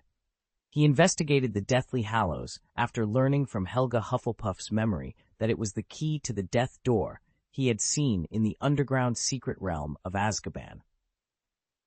The Resurrection Stone, one of the 3 Hallows, had once been in the possession of the Hogwarts founders and was passed down through the Slytherin family, eventually becoming one of Voldemort's Horcruxes. The whereabouts of the other 2 Hallows, the Elder Wand and the Cloak of Invisibility, remain unknown. Grindelwald's pursuit of these legendary items was well documented. Excluding the Resurrection Stone, did he ever obtain the Cloak of Invisibility and the Elder Wand? For centuries, the Invisibility Cloak's elusive nature has left its inheritance shrouded in mystery. Atticus believes Grindelwald's chances of acquiring the cloak were slim, but there are many indications of a bloody struggle for the Elder Wand. Following Helga Hufflepuff's revelations, Atticus had delved into this history. The Elder Wand, passed through duels and killings, had changed hands many times, with its last known owner being Lucius. After that, its fate is uncertain, but could Grindelwald have acquired it? If he had, perhaps it wasn't as powerful as legend suggests, given that he ultimately lost. Atticus's thoughts suddenly halted, and his expression subtly shifted. Ollivander himself had mentioned that Dumbledore had changed his wand when inspecting the warriors' wands before the tournament. And the wand that Dumbledore, Atticus Blaine recognized it immediately. He had seen it many times before. It was the Elder Wand. End of chapter. Chapter 869, Krumm's Choice. Dumbledore had changed his wand. It was an Elder Wand, a wand clearly not crafted by Ollivander or his father. But why? Typically, the wand a wizard receives before entering school remains their lifelong companion, a steadfast comrade. Under normal circumstances, it is never replaced. Yet Dumbledore had done just that. For Dumbledore, there seemed to be only 2 possibilities. One was that his original wand had been damaged, perhaps during his duel with Grindelwald, prompting him to commission a new one. However, this seemed unlikely. Wizards in the British wizarding community were accustomed to Ollivander's craftsmanship, and even if a new wand was needed, Dumbledore would likely have returned to Ollivander. The second scenario seemed more plausible. Grindelwald had discovered the Elder Wand among the Deathly Hallows, and in their final duel, he lost to Dumbledore. According to the Elder Wand's inheritance rules, Dumbledore then became its master. The Elder Wand was rumored to be the most powerful wand of all. The atmosphere in the office grew tense and somber. Atticus Blaine's eyebrows furrowed, his eyes as deep and contemplative as the ocean. He pondered the slate of destiny left by Merlin in the Centaur's secret realm, which still resided within him. Atticus couldn't locate it or discern its purpose, but he wasn't overly concerned. If Merlin had intended him harm, he wouldn't have enlisted the guidance of Hogwarts' 4 founders. "There is your way back in the starry sky," Merlin's revelation echoed in his mind. Atticus had never forgotten these words. Yet he harbored doubts. He was nearly certain of what the 4 founders and Merlin intended for him among the stars. Merlin's revelation might have been a lure, but what if he chose not to accept it? What if he decided to remain in this magical world? Atticus didn't believe this world would face unexpected destruction. If he had no ties to the world he came from, he wouldn't need to risk venturing into the stars unless something compelled him to do so in the future. But what could that be? After a long contemplation, Atticus shook his head slightly, dismissing the thought. There was no point in dwelling on unknown future events. However, if he did journey to the stars, it would mean he must gather the 3 sacred artifacts, including the Resurrection Stone, now a Horcrux of Voldemort. This also included the Elder Wand, likely in Dumbledore's possession. As he considered this, Atticus's light purple eyes flickered with hesitation. Would acquiring the Elder Wand require a confrontation with Dumbledore? This was not a prospect he relished. It would be manageable if the need to go to the stars arose after Voldemort's defeat. But if it happened before, with Voldemort still at large, he might have to face Dumbledore in a deadly duel. Suddenly, a thought illuminated Atticus's mind, brightening his deep eyes. He needed the Elder Wand not to wield its power, but as a key to the door of death. He only needed to obtain it, not adhere to the Elder Wand's rules of ownership. However, he had to confirm whether Dumbledore's wand was indeed the Elder Wand to avoid any mistakes. It was possible that Grindelwald had crafted a wand in homage to the Elder Wand, and Dumbledore, in memory of their lost friendship, had taken it. Suppressing his thoughts, Atticus turned his attention to Victor, noticing the boy's fearful gaze. "Oh, don't worry," Atticus reassured him with a smile and a wave of his hand. "I was just pondering some questions. Now, where were we?" "Professor," Victor began, his voice tinged with uncertainty. "The mark of Grindelwald," Crumb said uneasily. "Oh, the mark." Atticus Blaine sighed in relief, leaning back on the sofa. "That's right. The mark you saw doesn't actually originate from Grindelwald. It appears earlier in history and is linked to some legendary magical items. I believe Grindelwald was quite obsessed with the history of these items and adopted the mark as his own symbol. You see, it's a misunderstanding." "Ancient magical items," Crumb murmured, clearly confused. He hadn't heard of the symbol's connection to any legendary items, but he realized he had indeed misunderstood something. "Oh, I'm sorry, Professor," Crumb said, setting down his teacup and standing up from the sofa. He bowed slightly, his expression apologetic. "I shouldn't have spoken out of turn in front of Hermione Granger without understanding the situation." Karkaroff might have been ineffective, but he had taught a good student. Atticus smiled and waved his hand, gesturing for Crumb to sit down. "It's good that the misunderstanding has been cleared up. Now, there's something else I want to discuss with you, Victor." Atticus's smile faded as he spoke calmly but seriously. "You've seen everything that happened this morning, Victor. This is the current situation. What do you think of the Triwizard Tournament?" Seeing Crumb's lingering confusion, Atticus explained softly, "From my perspective, I hope the Triwizard Tournament can continue, not only for the reasons I mentioned earlier, but also because it would be detrimental to suspend the first tournament in centuries midway. It would harm Hogwarts' reputation. However, this is just my opinion. Among the 3 participating schools, Durmstrang is in the most challenging position. If you don't wish to continue, I have no right to force you." Crumb understood, and a sense of respect flickered in his heart. In this country, the dark wizard whose name must not be spoken had returned. Although Crumb hadn't personally experienced the terror caused by this dark wizard, he had heard many stories.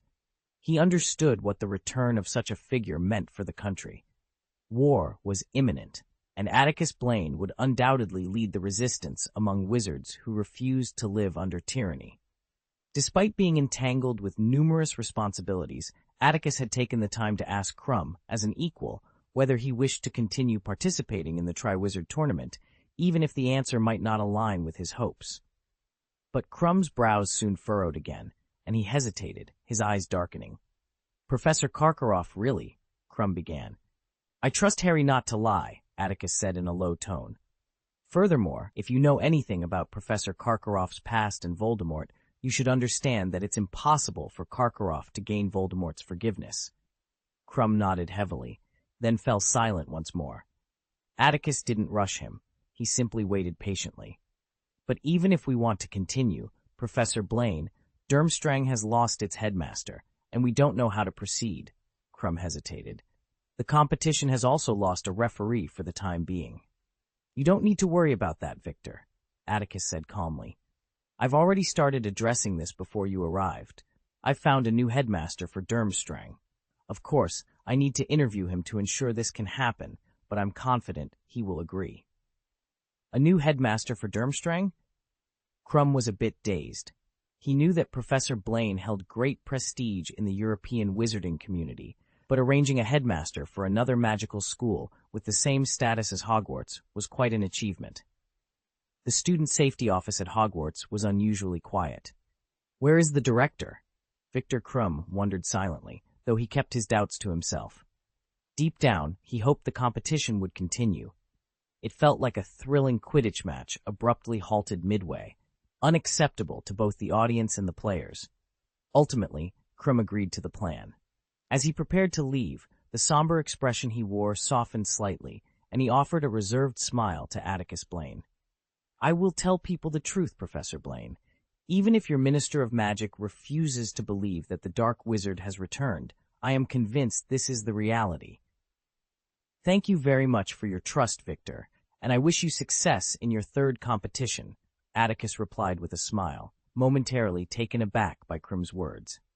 End of this chapter. Chapter 870, A Moment of Respite. In the school hospital, Dumbledore had already departed, taking Barty Crouch Sr. with him. Winky, however, remained unconscious, the result of a powerful coma spell cast by Barty Jr. in a fit of anger. Dumbledore, perhaps understanding the harsh reality Winky would face upon waking, chose not to revive her immediately. Madame Maxime emerged swiftly from the small ward, accompanied by Fleur and Gabrielle. "Thank you so much," Fleur exclaimed as she approached them, her striking blue eyes still glistening with tears. Clearly, she had been deeply shaken. Before Harry could respond, she embraced him warmly and kissed him on the cheek. She repeated the gesture with Ron and Hermione, expressing her gratitude. "Even though it was the tracksuit that saved Gabrielle, you all helped, didn't you?" Fleur said sincerely. Harry was at a loss for words, unsure of when the real Gabrielle and Professor Atticus Blaine had been switched. Yet he decided against revealing to Fleur that Gabrielle had never been in any real danger. Madame Pomfrey, not allowing much time for conversation, insisted they drink a potion and then drew the curtains to tend to their wounds with a salve. The potion's effects were swift. Before Madame Pomfrey had finished treating Hermione, Harry, who had taken the potion first, succumbed to a deep, dreamless sleep. The following 2 days were perhaps the dullest they had ever experienced at Hogwarts. To ensure they rested well, Madame Pomfrey arranged their beds in a secluded ward, barring all visitors. They frequently overheard Ron's siblings arguing outside, and Neville, along with others, attempted to visit. Even Hagrid came by, but Madame Pomfrey remained resolute, allowing no one entry. Harry had hoped Sirius would return to keep him company, but it seemed Sirius had forgotten his promise. Despite understanding the changed circumstances, Harry couldn't help but feel a twinge of disappointment. Additionally, neither Professor Dumbledore nor Professor Blaine had visited them, leaving them feeling completely isolated. The only news they received was from Madame Pomfrey, who informed them that Professor Dumbledore had announced Voldemort's return to the entire school during dinner, urging everyone to remain vigilant. He also disclosed Karkaroff's death. Harry anticipated discussing the morning's events with Ron and Hermione, particularly why Professor Blaine had appeared instead of Gabrielle. Did he foresee Voldemort's plan? If so, why did he allow Voldemort to regain his power? Yet Harry found himself reluctant to revisit the harrowing hours when he believed Ron and Hermione were dead. The memory was too dark, sending chills through him, and he forced himself to focus on other matters. The ordeal had been a near-death experience for Ron and Hermione, one they couldn't easily dismiss. They did, however, discuss Hermione's unexpected role as a champion. They now understood that Cleona, masquerading as Moody, had orchestrated this.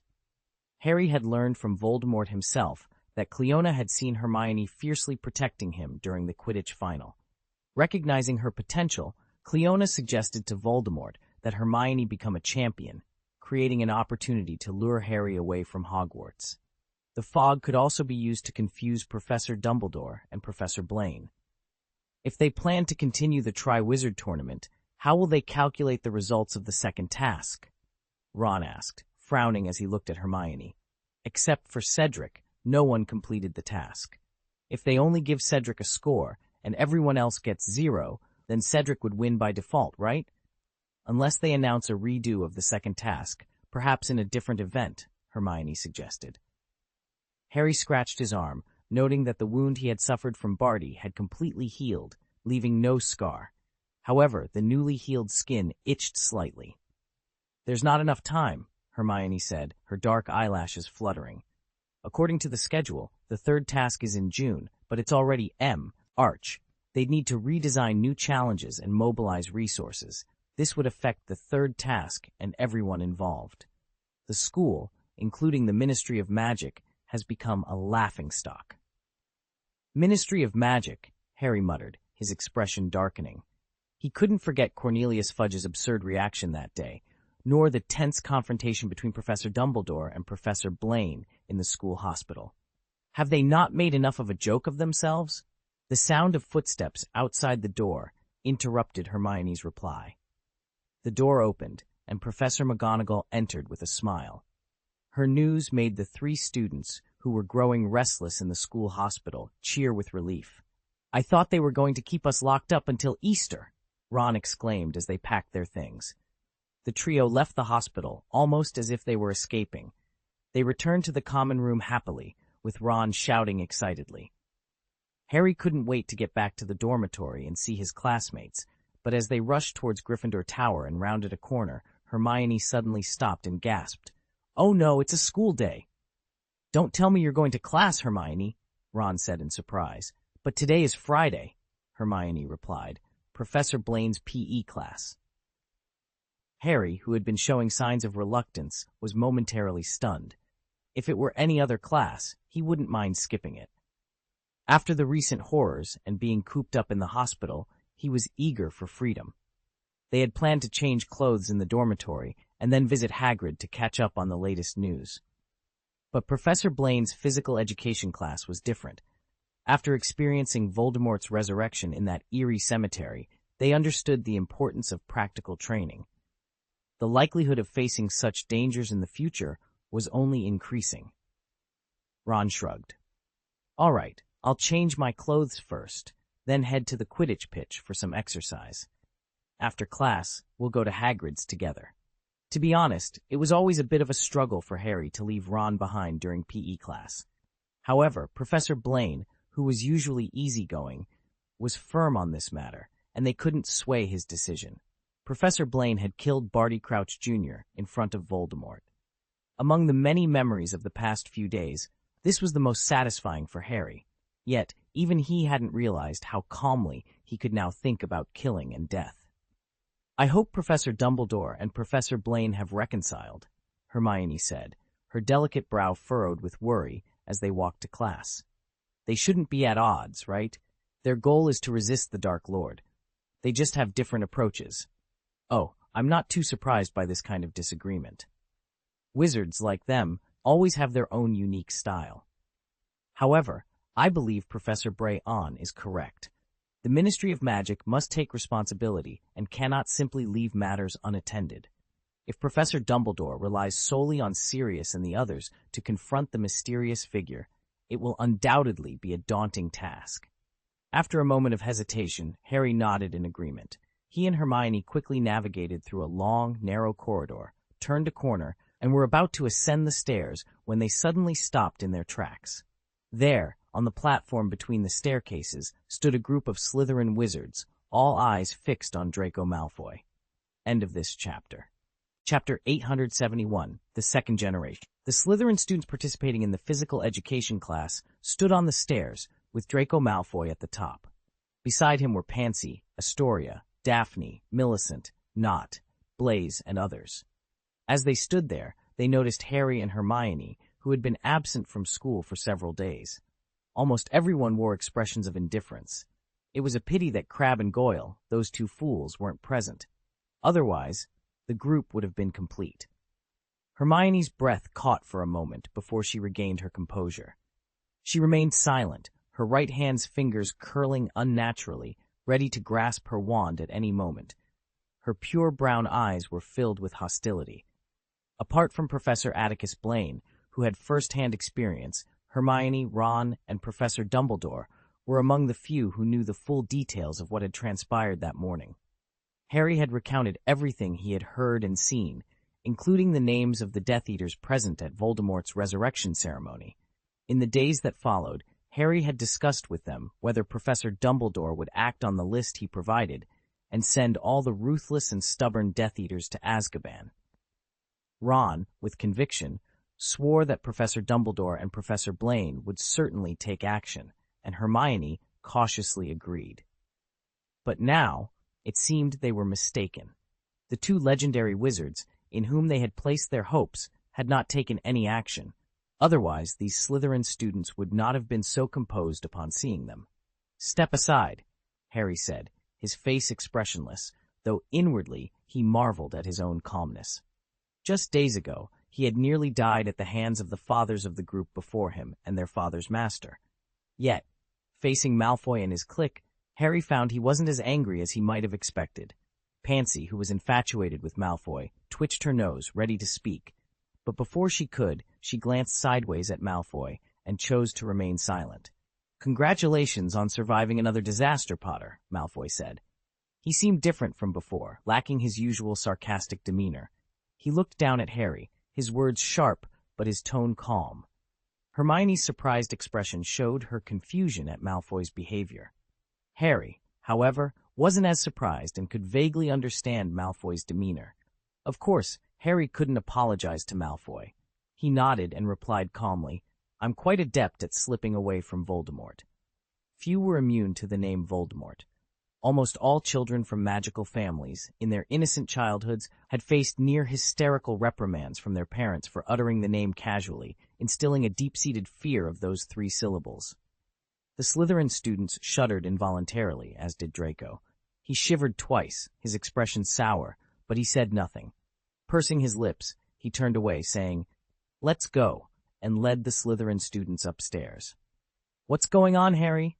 Hermione asked once they were out of sight, her brow furrowed. "Their behavior was off. I thought they'd be more hostile. You know, in Slytherin, the Dark Lord's reputation isn't that bad. In fact, many worship him." "Just call him by his name, Hermione. There's nothing frightening about Voldemort," Harry shrugged. "Maybe they've changed their idol."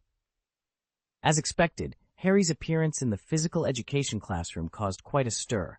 Students from the other three houses, except Slytherin, surrounded him, bombarding him with questions and eager to talk. They were eager to know how they vanished from the depths of the lake and the exact spot where they disappeared. What had they endured? Was Voldemort truly resurrected? If so, how did they manage to escape? How could the renowned director of the Department of International Magical Cooperation have died? Harry had already explained these matters to the Ministry of Magic and Dumbledore. When faced with questions from the students, there were some things he couldn't disclose, some he preferred not to mention, and the answers he could provide were limited. It was the sportswear that Professor Blaine prepared for us that played a key role.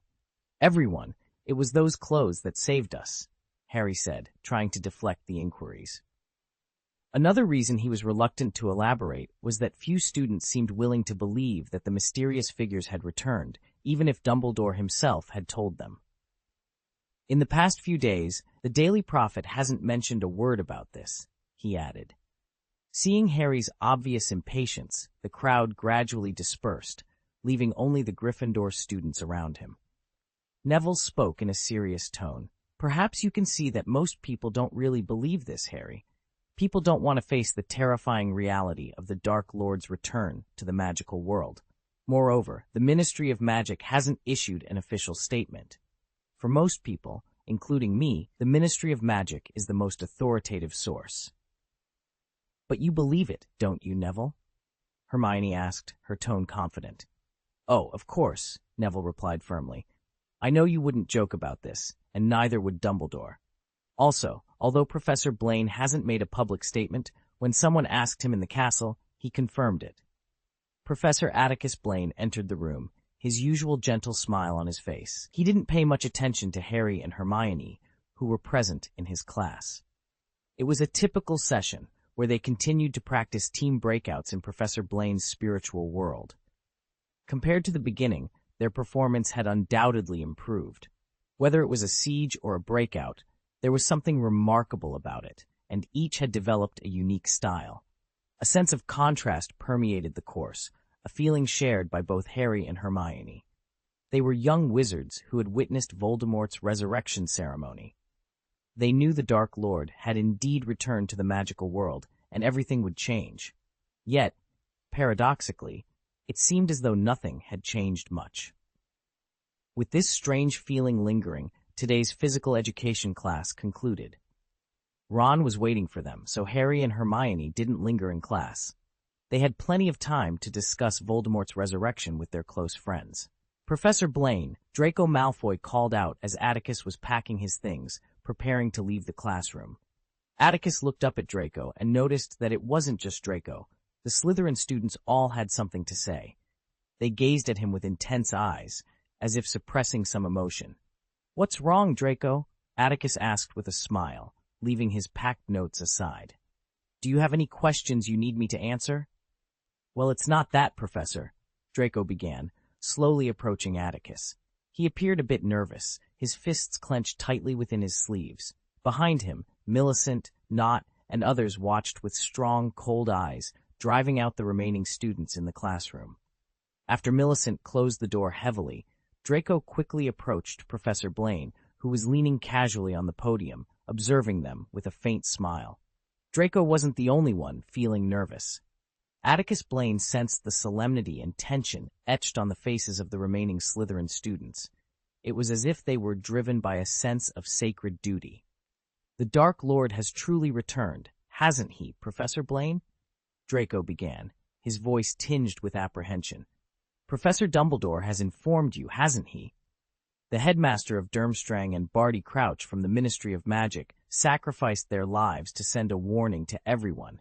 You must be aware of this, Draco." "Potter wouldn't exploit such a grave matter for attention," Atticus replied calmly. Draco swallowed hard, his heart racing with anxiety. Despite Professor Blaine's composed demeanor, Draco felt an overwhelming pressure, as if he were in the presence of a higher power. Yet, with great effort, he lifted his gaze to meet Professor Blaine's striking purple eyes. With deep reverence, he asked, "Then, will you accept our allegiance, Mr. Blaine?" End of this chapter.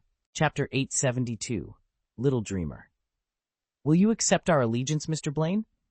Draco's words hung in the air, creating a palpable silence in the gymnasium classroom. Every Slytherin student present, including Draco, anxiously awaited Professor Blaine's response. Would it be a thunderous rebuke, a calm refusal, or a joyful acceptance? They were confident that Professor Blaine, with his renowned wisdom, would grasp the significance of their offer. Atticus Blaine was momentarily speechless. He surveyed the earnest faces before him.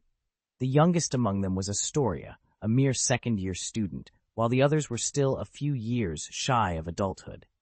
Yet this group of children stood before him, nervous but with eyes alight with excitement and a profound sense of purpose, as if they were part of a momentous historical event.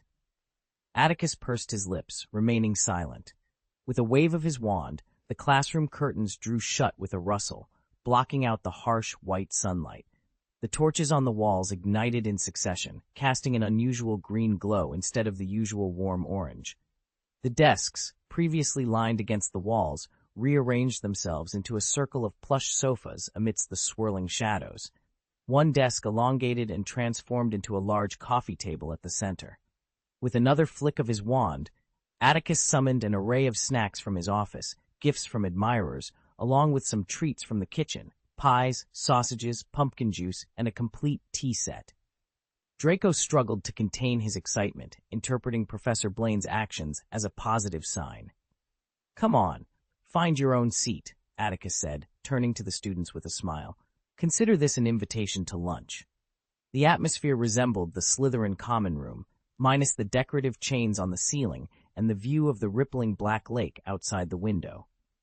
This familiar setting eased the tension among the Slytherin students. Atticus settled into a single sofa, while Draco and the others followed suit, finding their places. No one touched the food. They were all waiting for Professor Blaine's response. Draco's gaze was fixed on Professor Blaine's youthful yet commanding face, and he couldn't help but recall their first encounter. By chance, they had shared the same dormitory, with their beds in identical positions. Draco remembered hiding something near his bed, guarded by a fearsome eight-eyed spider, and he still occasionally wondered what Professor Blaine had concealed there. Atticus sipped his tea, observing these ambitious young minds with a knowing smile. He understood Slytherin well, having been one himself. During his time at Hogwarts, he was surrounded by students just like these. He knew how they approached problems and what they secretly yearned for. "Is it just you?" Atticus asked Draco softly. "More than that, sir." Draco's pale skin flushed with excitement as he lowered his voice. "We held a private meeting. You know, it's a Slytherin tradition. We don't concern ourselves with what that confused old man Dumbledore thinks about current affairs, and Professor Snape shouldn't interfere with our judgment. There are many others, many senior students, who share our views."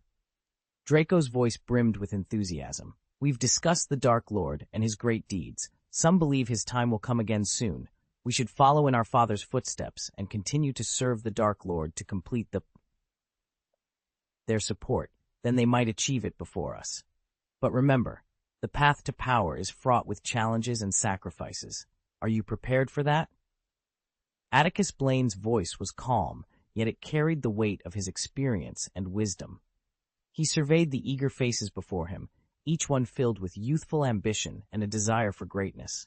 He understood their longing for power and recognition, but he also knew the dangers that lay ahead. Theodore, who had been silent for a moment, spoke up again, his voice steady but filled with determination. "We are ready, Professor Blaine. We understand the risks, but we believe in your vision. We want to be part of something greater, something that will change the wizarding world." Atticus nodded, acknowledging their resolve. "Very well. If you are truly committed, then you must be prepared to learn, to grow, and to face the challenges that will come your way. Power is not just about strength. It is about wisdom, understanding, and the ability to make difficult choices." He paused, letting his words sink in. "Remember, the path we choose will define us. It will test our limits and challenge our beliefs. But if we stand together, if we remain true to our ideals, then we can achieve greatness." The room was silent, the weight of his words hanging in the air. Atticus knew that this was a pivotal moment, not just for his students, but for himself as well. He had to guide them, to help them navigate the complexities of the magical world, and to ensure that they did not lose themselves in their pursuit of power. With a final glance at the determined faces before him, Atticus Blaine made a silent vow to himself. He would lead them, teach them, and protect them. Together, they would forge a new path, one that would shape the future of the wizarding world. Atticus Blaine pondered deeply, contemplating the path that lay before him. He knew that to achieve greatness, he must remain steadfast in his resolve and unwavering in his dedication. The journey was daunting, yet the potential rewards were immense. "Is this the career I truly desire?" he mused, his thoughts swirling like leaves caught in a brisk autumn wind. The question lingered in his mind, a constant companion, as he weighed the sacrifices against the dreams he held dear. With a determined heart, Atticus resolved to pursue his ambitions, to strive for excellence, and to let nothing deter him from his chosen path. He understood that the road to success was paved with challenges, but he was ready to face them head-on. As the chapter of his life turned, Atticus Blaine embraced the uncertainty of the future, confident that his perseverance and passion would lead him to accomplish great things. Chapter 873. It's Not That Simple. Atticus Blaine sipped his tea calmly, waiting for the young wizards to voice their opinions. However, the silence stretched on, unbroken. These pure-blood descendants from prestigious families understood the terror of the Dark Lord more profoundly than those from ordinary wizarding families. They couldn't speak lightly of opposing him. "Well?" Atticus asked, a hint of disappointment in his voice. "Has no one come up with an idea? Are we to wait until the Dark Lord dies of old age before we pursue our goals?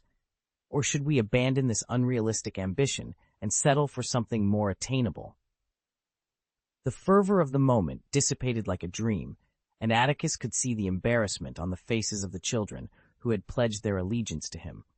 "We're not afraid to fight the Dark Lord, sir," Blaze said, his face pale and his breath unsteady. "We are willing to follow you, no matter who stands in our way." "I am heartened by your courage, Blaze," Atticus replied, his tone full of appreciation.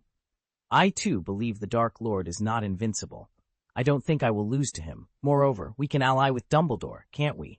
He has always stood firmly against the Dark Lord. If Dumbledore and I join forces, I believe the Dark Lord will be thwarted. And you?" Atticus looked at the young wizards with great expectation in his eyes. "Will you help me deal with the Dark Lord's loyal Death Eaters?" Draco shifted uncomfortably in his seat, avoiding Atticus's gaze.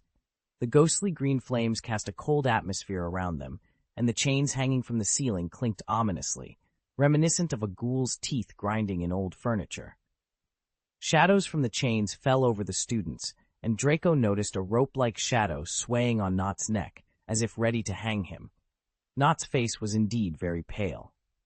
"I'll be honest with you," Professor Blaine's cold voice pierced the silence, sending a chill through Draco. "I plan to fight Voldemort. It's straightforward, isn't it? I can't let him steal all the glory. But there's a problem. The Ministry of Magic refuses to acknowledge Voldemort's return, which means I can't leverage their power against him. Dumbledore is left with only a few old, weak, and infirm allies, unable to stand against the formidable Death Eaters. Perhaps, after all my training, you can help me confront the Dark Lord's followers, right?" A suffocating silence followed. Some of the Slytherin students were pale with fear, but Professor Blaine's voice continued, unyielding. "I believe that with my training, you won't be much inferior to the Dark Lord's Death Eaters. As long as you unite and move forward bravely, of course, challenges exist. Some of you will need to confront your own relatives, but I trust you are willing to forsake absurd family ties for our shared ideals." Draco, Knott, and Blaze felt their clenched fists loosen, their palms trembling slightly. Their pupils were constricted with fear. The thought of fighting his father made Draco's gray eyes quiver, cold sweat trickling down his forehead. His father had once dueled with him to test his strength at school, and Draco's abilities had indeed impressed him. Draco harbored mixed emotions about his father, both fearing and admiring him. The fear stemmed from the strict upbringing he had endured since childhood. The reverence Atticus Blaine felt for his father stemmed from his father's exceptional magical prowess, commendable cunning, and wise insight. Inevitably, he had heard tales of his father's youth, particularly during the era when the Dark Lord led the struggle to restore the glory of pure blood. Atticus longed to surpass his father, knowing that his father was among the first to follow the Dark Lord and was deeply trusted by him. Standing before Professor Blaine today, Atticus was somewhat of an existential figure, driven by the desire to surpass his father and become a new legend, a backbone of the future. However, the thought of killing his father to achieve his ambition made Draco feel weak at the knees. How could he commit such a cruel and unscrupulous act? Atticus was pleased to see the extreme resistance in the eyes of these children. If anyone here was truly eager to emulate Barty Crouch Jr., who would not hesitate to kill a relative to prove his truth, then it would be necessary to consider whether they should be dealt with. "It seems you are unwilling to turn against your own relatives to fulfill my ideals?" Atticus leaned back on the sofa, his expression softening as he spoke in a lighter tone. "But you know, This is what the Dark Lord has always demanded of his Death Eaters, to abandon feelings, self-will, and human dignity for his cruel dream. Draco opened his mouth, unsure of what to say, but suddenly felt a pang of pity for his father. "What I hope you understand," Atticus continued, "is that you should be more assertive, have your own pursuits and dreams. Do not sacrifice your precious lives and the love you have to fulfill someone else's cruel vision." With a wave of his hand, Atticus dispelled the magic, returning the physical education classroom to its original state. The bright sunshine once again illuminated the innocent faces of the children. "At the same time, I want to tell you," Atticus went on, "I do intend to oppose the Dark Lord. I am not impressed with the current Ministry of Magic or the state of the magical world. I plan to make changes, but not through the fear and murder the Dark Lord desires. I will ensure that Voldemort is completely destroyed one day, with no chance of return. And his followers," Atticus paused, standing up and looking down at the children, "if they repent, they will have a chance to atone for their sins.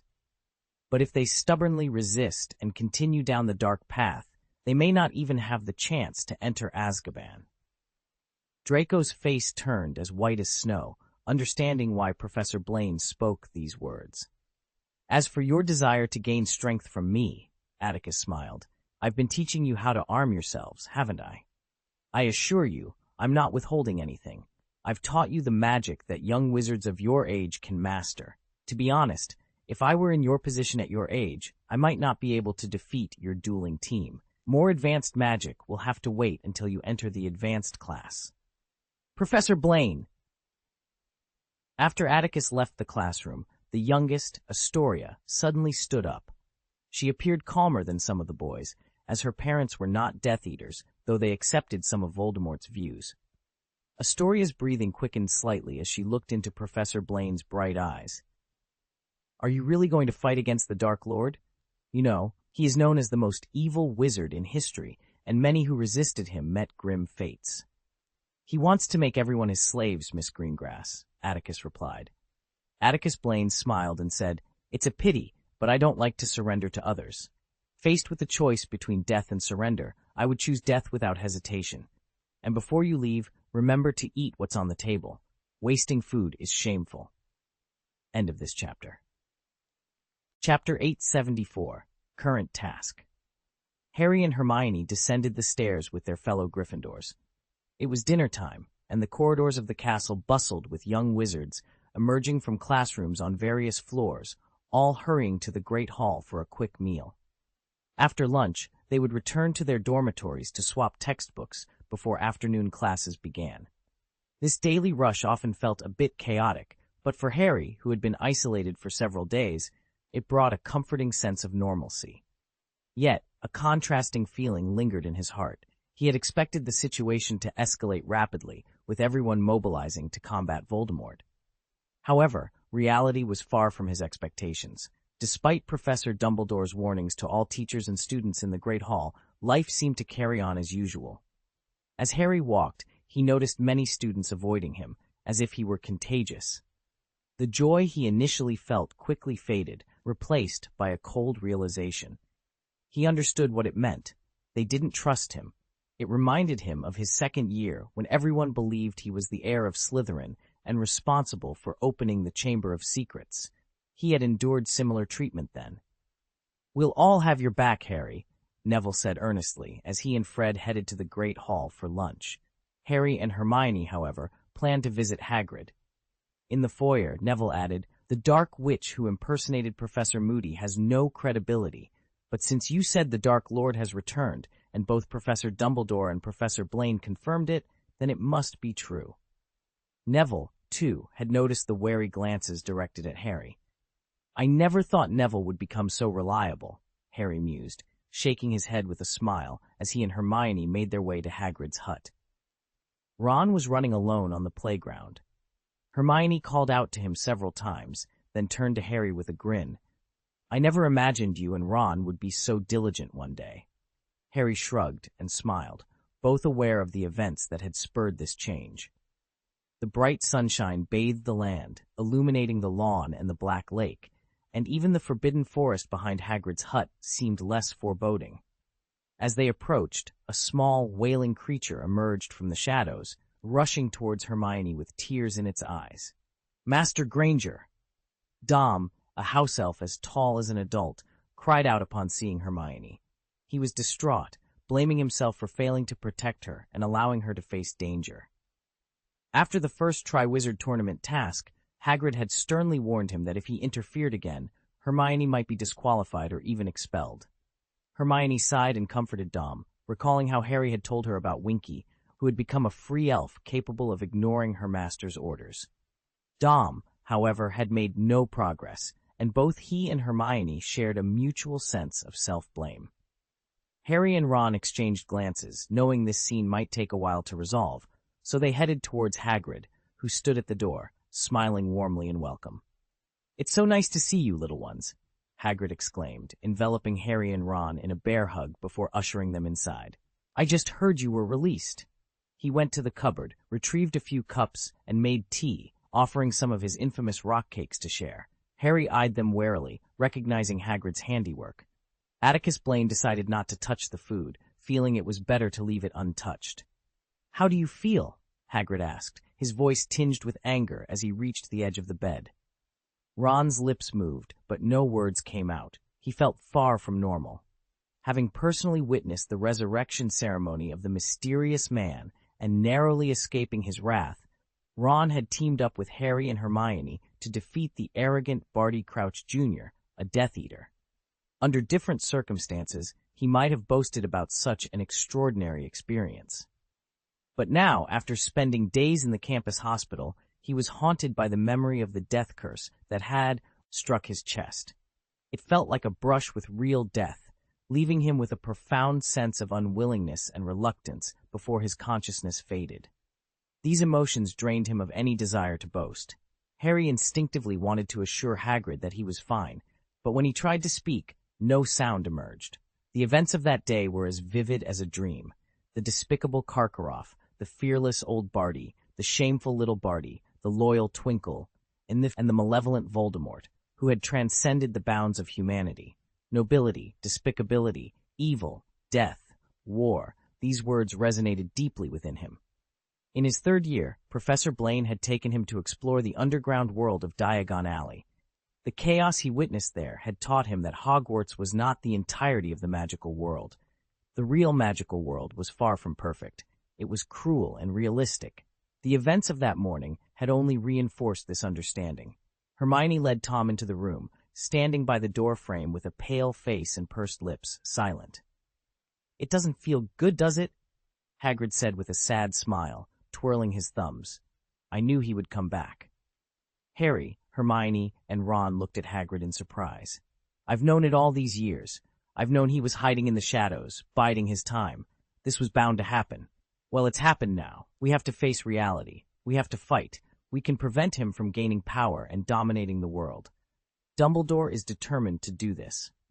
Dumbledore is an amazing person. As long as he's here, I don't worry much. And we still have Professor Blaine. Honestly, I don't think the mysterious man could handle either of them, but we have both of them now." "But the Ministry of Magic," Hermione interjected worriedly. "If the Ministry insists on its own opinion, many people who don't know the truth won't realize that you-know-who has returned. This will obviously create opportunities for him to grow in power." Harry and Ron turned to Hermione, surprised. She hadn't mentioned this in their conversations over the past few days. "Oh, I can't help but praise your clever mind again, Hermione," Hagrid said, blinking his beetle-like eyes in surprise. "Yes, that's right. Cornelius Fudge is a fool. He's always afraid of losing his position as minister. Just wait and see. He'll regret it." "So," Harry frowned, "Voldemort won't take any action for the time being, right? He wants to quietly build his power. But he already has those Death Eaters, doesn't he?" "This isn't like the group duels you practice in gym class, Harry. You-know-who can't just rely on a few Death Eaters to attack the wizarding world. He needs an army," Hagrid explained. "But who would turn to him?" Ron asked, puzzled. "The mysterious man is more capable than you think, Ron. He'll always find a large group of wrongdoers and convince them they can gain power and wealth by following him. There's no shortage of wizards willing to be enchanted," Hagrid said seriously.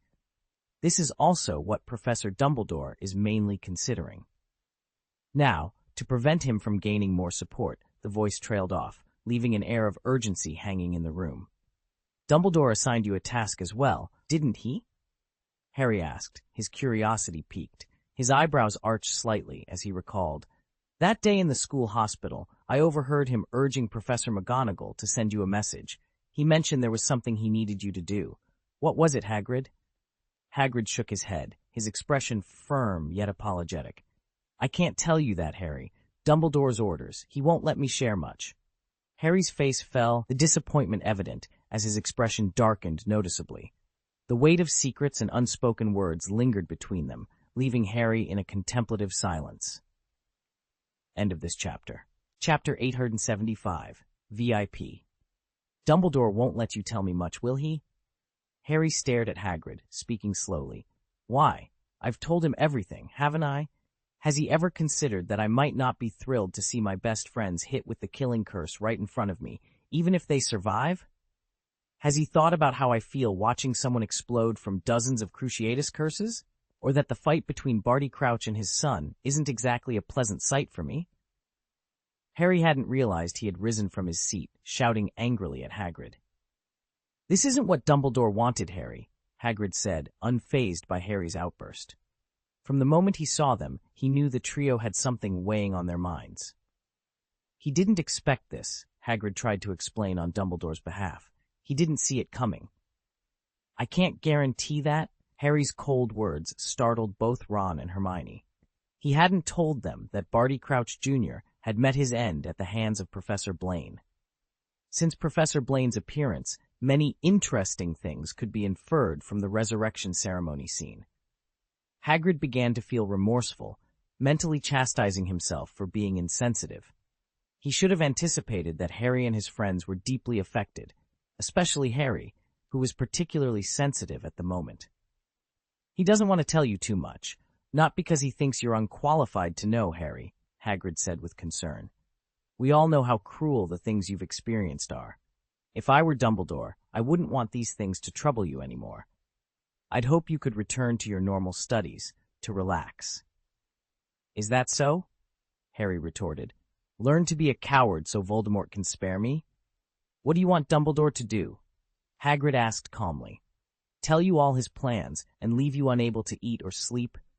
Would it be better to send you to the battlefield, to let an underage wizard duel with the Dark Lord's Death Eaters? Would that satisfy you?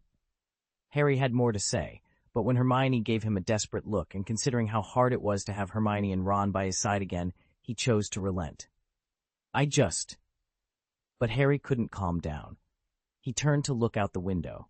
Under the bright sunshine, a group of first-year wizards were spreading mischief on the lawn. Their cheerful laughter reached Harry's ears, grating on him. He recalled the evasive glances he received on his way out of the physical education classroom and down to the Great Hall. It's just hard to accept that so many people are pretending everything is fine. Not everyone has the courage to face reality, Harry, Hagrid said, also gazing out the window. Unless the day comes when a wand is pointed at their nose. But we all know there aren't many such days left. The harshness of winter had completely vanished, and for a week the sky had been a bright blue. Atticus Blaine stood at the entrance of Hogsmeade, looking into the distance. The pure white snow covering the mountain tops was fading day by day, almost disappearing. The warm weather filled the air with a lazy atmosphere. This was how he felt, but for the villagers of Hogsmeade, it was one of their busiest times of the year. Many fruits and vegetables needed planting. Outside the village, fields divided into patches were full of busy figures bent over. Men and women worked diligently, and the crisscrossing paths in the village were filled with children laughing and playing. When these children saw the gentle-looking Atticus Blaine passing by, they immediately stopped their antics to bow and greet him. And Atticus Blaine would respond with a smile and slowly walk away, basking in the admiration and envy of the children who yearned for Hogwarts. They were so close to the magical school, yet they might never have the chance to enter its hallowed halls as students. Despite it being the weekend, when Hogwarts was closed, the Three Broomsticks bar was not bustling with customers. The proprietress, Miss Romestad, lounged lazily on the bar, her gaze fixed on the irregular patterns of light and shadow dancing on the wall. She yawned. The jingle of the bell at the door roused Miss Romestad from her reverie, and she greeted Atticus with a lively step. "What would you like, Atticus?" "A glass of sherry first," Atticus replied, glancing at the clock on the wall. "And I need a private booth." Miss Romestad selected a booth for Atticus with a wide view. When she opened the window, the towers perched on the cliff, the lush expanse of the forbidden forest, and the rolling mountains came into view. The breeze from the wilderness tousled Atticus's gray hair. He gazed at the primeval landscape, feeling uplifted, largely because Severus had returned safe and sound. Meeting Voldemort for the first time was perilous. Severus had to justify his years of service under Dumbledore, explain why he didn't return immediately after being summoned, and account for why Harry Potter was left unharmed. He also needed to prove his continued value to Voldemort. As anticipated, Voldemort questioned Severus about his appearance as a little girl at the resurrection ceremony and noted that he hadn't killed anyone that night. Severus also had to explain why Ron and Hermione were still alive. Although his explanations weren't flawless, they sufficed for Voldemort, who was eager to believe everything was accidental. He accepted Severus's account with satisfaction. Severus didn't bring back any information about Voldemort's future plans. For now, Voldemort only tasked him with monitoring Dumbledore and Atticus. He didn't disclose the assignments of other Death Eaters, which was typical and indicated that Voldemort wasn't entirely disoriented. Severus knew Voldemort's current hiding place, but couldn't reveal it to Dumbledore or Atticus due to the constraints of the Dark Mark. However, it wasn't difficult to deduce. Atticus was slightly surprised by something else. He had expected Dumbledore to test him and invite him to join the Order of the Phoenix, but Dumbledore hadn't mentioned it in recent days. Reflecting on it, Atticus realized Dumbledore had likely seen through his intentions. Nevertheless, Dumbledore shared the current list of Order members and their short-term action plan. This was crucial, as although they shared the same goal, their paths differed. Without communication, they might inadvertently hinder each other. For now, Atticus refrained from taking action. He was waiting for the Ministry of Magic, anticipating Cornelius Fudge's inevitable mistake, which he planned to exploit with a decisive blow. The creak of the wooden floor outside the door interrupted Atticus's thoughts. He adjusted his expression and faced the door with a smile. But when the person outside pushed it open with vigor, Atticus's eyes widened in surprise. "Oh my God, what on earth is happening?" he exclaimed. The visitor was none other than Vip Dragern, a wizard who, like Atticus, held the position of vice president of the International Federation of Wizards. However, Vip was responsible for practical matters and wielded real power, while Atticus's role was more honorary. The last time they had met was less than a month ago, in the shadowy halls of Nurmengard Castle, a tense gathering unfolded. Atticus Blaine was met with resistance as Vip and his assembled group attempted to bar his entry. Yet, in the span of just 1 month, Vip seemed to have aged a decade. The once firm lines on his cheeks now sagged with weariness, and his hair had turned a stark gray. Most telling was the small patch of white gauze affixed to his forehead, hinting at a recent injury. "What happened?" Atticus demanded, his voice laced with concern. Vip's response was icy, his demeanor as unwelcoming as if Atticus had intruded upon his ancestral home uninvited. His piercing gaze locked onto Atticus's startled expression, his face contorted as if he were suppressing a snarl. "This is all thanks to you, Blaine." Vip spat, his words heavy with accusation. End of this chapter. Chapter 876, Whimsical. Emerging from the war years, Atticus Blaine, a senior member of the International Federation of Wizards, had dedicated most of his life to advocating for the welfare of wizards worldwide. Despite facing criticism for his uncompromising approach, his skills were undeniable, and he carried himself with a certain charm. But the man standing before Atticus now was a shadow of his former self. He appeared mentally exhausted, his face etched with fatigue, his gray hair disheveled, and a faint redness still marked the wound on his forehead. "Thanks to me?" Atticus's surprise was genuine. "What do you mean by that?" Vip, the weary man, could see that Atticus wasn't feigning ignorance. He had truly forgotten. This realization only fueled Vip's anger, making his eyes glint with a sinister edge as he contemplated whether to draw his wand and teach Atticus a lesson. Ultimately, Vip exhaled deeply, glancing from his seat by the window at the imposing black castle perched on the cliff. He snorted inexplicably, then downed his sherry in one swift motion. "Did you forget?" Vip's tone was rigid. "You arranged an errand for me?" "Oh!" Atticus raised his eyebrows, the memory finally surfacing. "You mean the trial against those dark wizards?" Indeed, he had pushed the matter to the back of his mind. "It's only been 2 weeks." Vip's frustration was palpable, his forehead veins visibly pulsing. Atticus's mouth twitched, and he finally offered Vip an apologetic smile. It was indeed a daunting task. The queue of dark wizards awaiting trial was long, and the process was far from simple. Each wizard required thorough interrogation to sift truth from lies, on-site investigations into their crimes, and ultimately, a verdict. These were just the surface challenges. The trial's wide-reaching implications meant many wizards scrutinized every judgment, eager to find fault. It was a difficult and thankless job. Ms. Romesta entered with 2 glasses of fire whiskey and some food. She cast a curious glance at Vip, who seemed vaguely familiar, before leaving the room. Atticus, meanwhile, focused on the wound on Vip's forehead and asked, "What happened to your injury?" One of them managed to send a message outside. When the trial court was about to interrogate him, his accomplices ambushed the escort team, attempting a rescue, Vip explained, his expression unchanging. Atticus didn't respond immediately, his eyes narrowing slightly with a cold intensity. "After receiving the news, I pursued them with my team and engaged in a skirmish," Vip continued, his voice devoid of emotion. "This was 4 days ago. I assumed you would have been informed." There was no need to inquire about the fate of the wizard who attempted to escape. Atticus replied apologetically, "As you know, there was an incident during the second event of the Triwizard Tournament. Someone might have written to inform me, but I must have overlooked it." Atticus raised his glass, toasting Vip to express his apology and gratitude. Since he had been the one to expose the organization and arrest its members, it was his responsibility to manage the aftermath that stirred public sentiment. Vip had indeed done him a favor. You have the same bad habits as Dumbledore," Vip grumbled, but he set aside his resentment, focusing intently on Atticus. "After receiving your letter requesting an interview, I came as soon as I could after handling urgent matters. I need to discuss something with you or Dumbledore." Vip's expression turned serious. "What happened to Igor Karkaroff?" "He's dead," Atticus replied. "Isn't he?"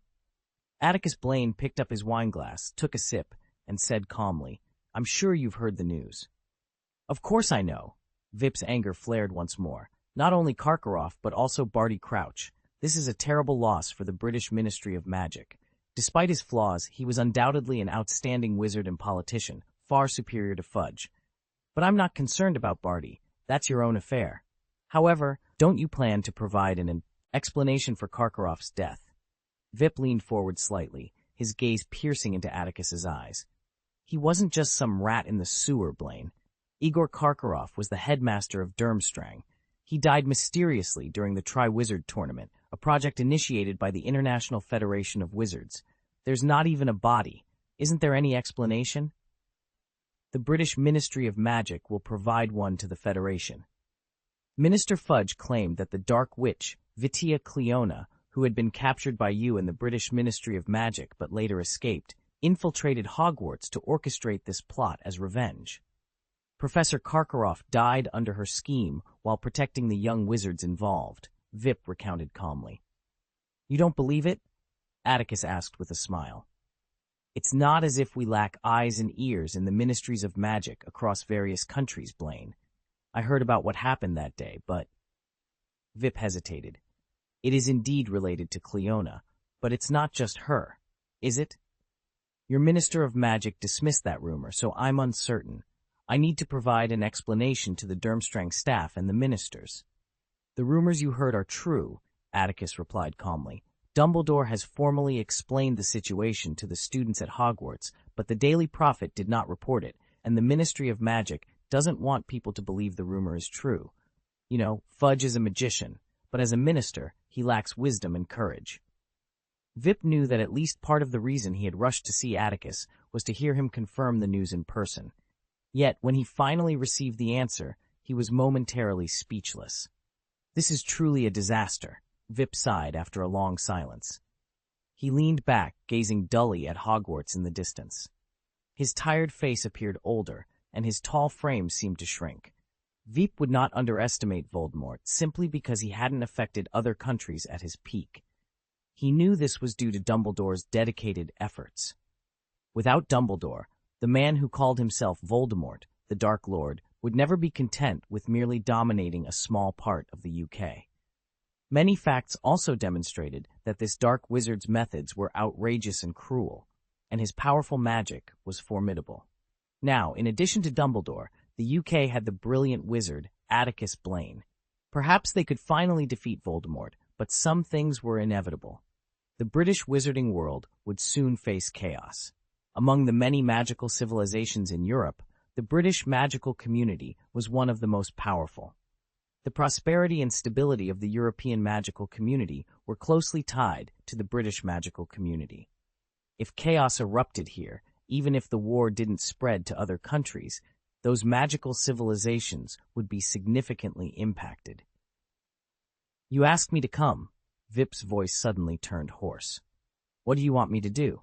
If you expect me to publicly announce internationally that the Dark Wizard has returned and break your Ministry of Magic's silence on the matter, then I'm afraid I'll disappoint you, Blaine. You know, the International Federation of Wizards largely operates due to the continuous funding and manpower provided by the Ministry.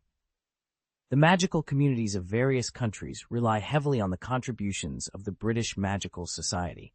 The British Ministry of Magic holds a prestigious position globally and wields significant influence. If Cornelius Fudge is adamant about keeping this matter from the public eye..." "Of course, I understand that, Vip." Atticus Blaine replied with a smile. "Have you forgotten that the current president of the Wizards Federation is at Hogwarts?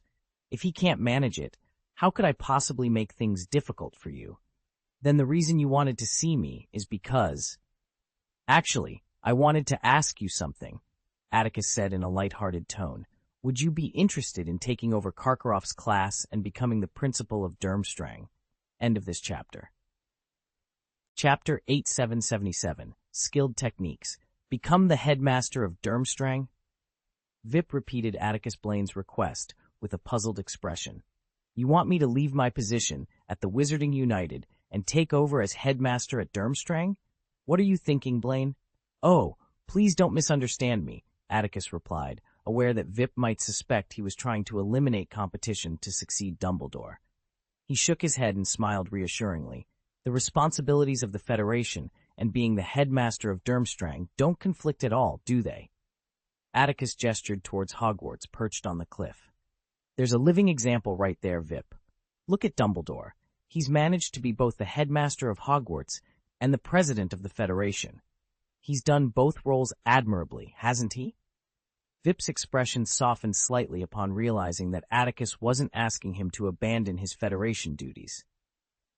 However, when he heard Atticus's next words, he couldn't help but smirk. "He's doing well?" Atticus, sipping his scarlet wine, choked and coughed at Vip's rhetorical question.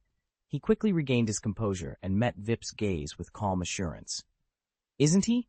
Under Dumbledore's leadership, the International Federation of Wizards has been running smoothly, and Hogwarts has seen a steady rise in teaching quality. It's not an impossible task. If Dumbledore can manage it, there's no reason you can't, right?" Vip remained silent, pursing his lips and raising his eyebrows as he studied Atticus intently. After a long pause, he shook his head.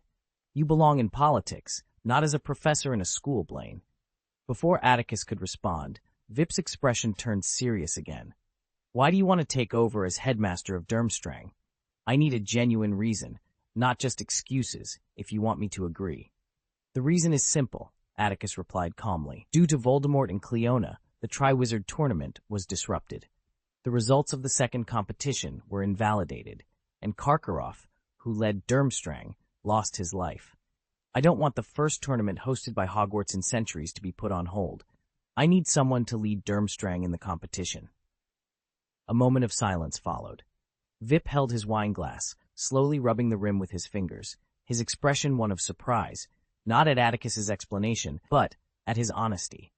He had expected Atticus to concoct some elaborate story to persuade him. After some thought, Vip frowned and asked, "Do you really think you can make me the headmaster of Durmstrang?"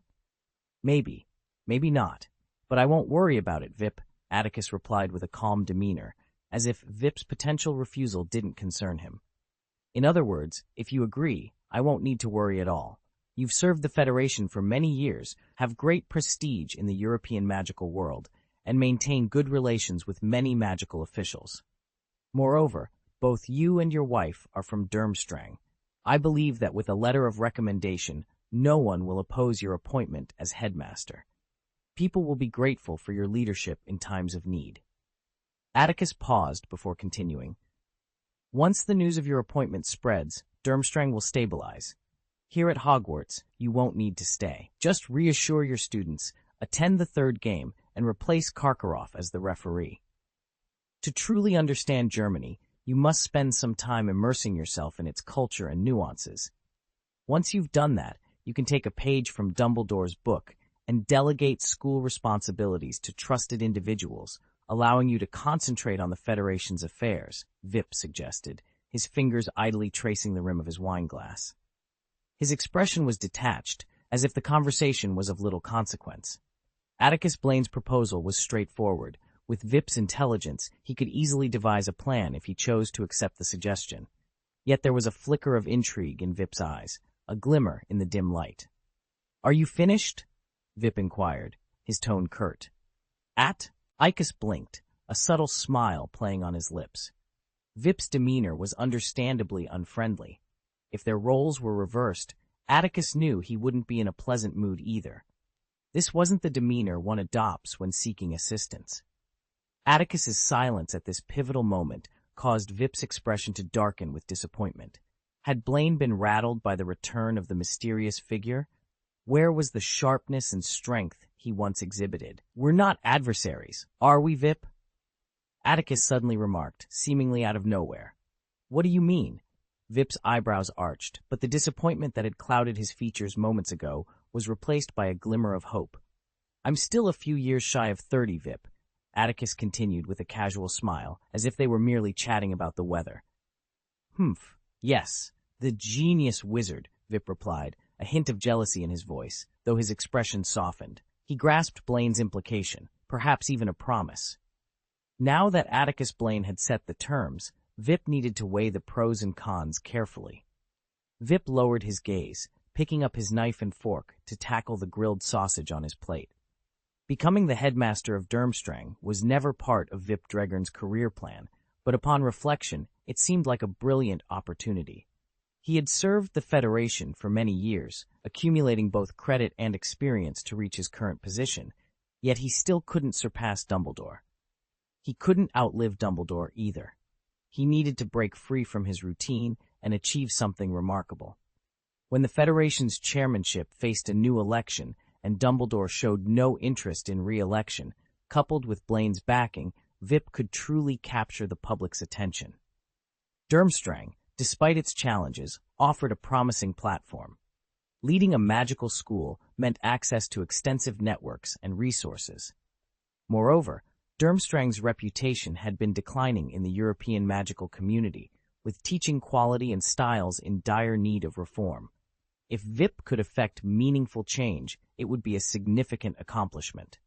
The results of the second round of the Triwizard Tournament had been cancelled, leaving the question of which school would claim victory in the first tournament in centuries still open. If Vip could lead Durmstrang to triumph, it would be a striking political achievement. "Look at these villagers," Atticus remarked, gazing out the window at the Hogsmeade villagers laboring in the fields. "What?" Vip asked, following Atticus's gaze. He saw nothing unusual, just farmers toiling away. "I recall visiting your home last time and noticing that all the Muggle fields near your farm were being worked with machinery. Those machines enable Muggle farmers to achieve higher productivity than wizards. The gap is widening, and it's becoming increasingly evident that we, too, need to progress. The Ministry of Magic in various countries is preoccupied with its own affairs, showing little interest in broader issues. Perhaps the Federation should take the lead and help more wizards recognize the necessity for change. Leading change? Vip tightened his grip on the fork in his hand. No, that's not what Atticus Blaine was talking about. He was discussing the Federation taking on more responsibilities, which aligned perfectly with his own ideas. Benedict, Vip slowly set down the knife and fork, carefully wiping the corners of his mouth with a napkin. He then turned his gaze to the gentle-looking Atticus, his eyes filled with intensity. When can I meet the boys from Durmstrang? End of this chapter. Chapter 878, Current Status and Departure. Occasionally, when Atticus Blaine found himself alone, he would reflect on his life and realize just how formidable he truly was. His talent for magical innovation was unparalleled, a rarity seen only once in a millennium.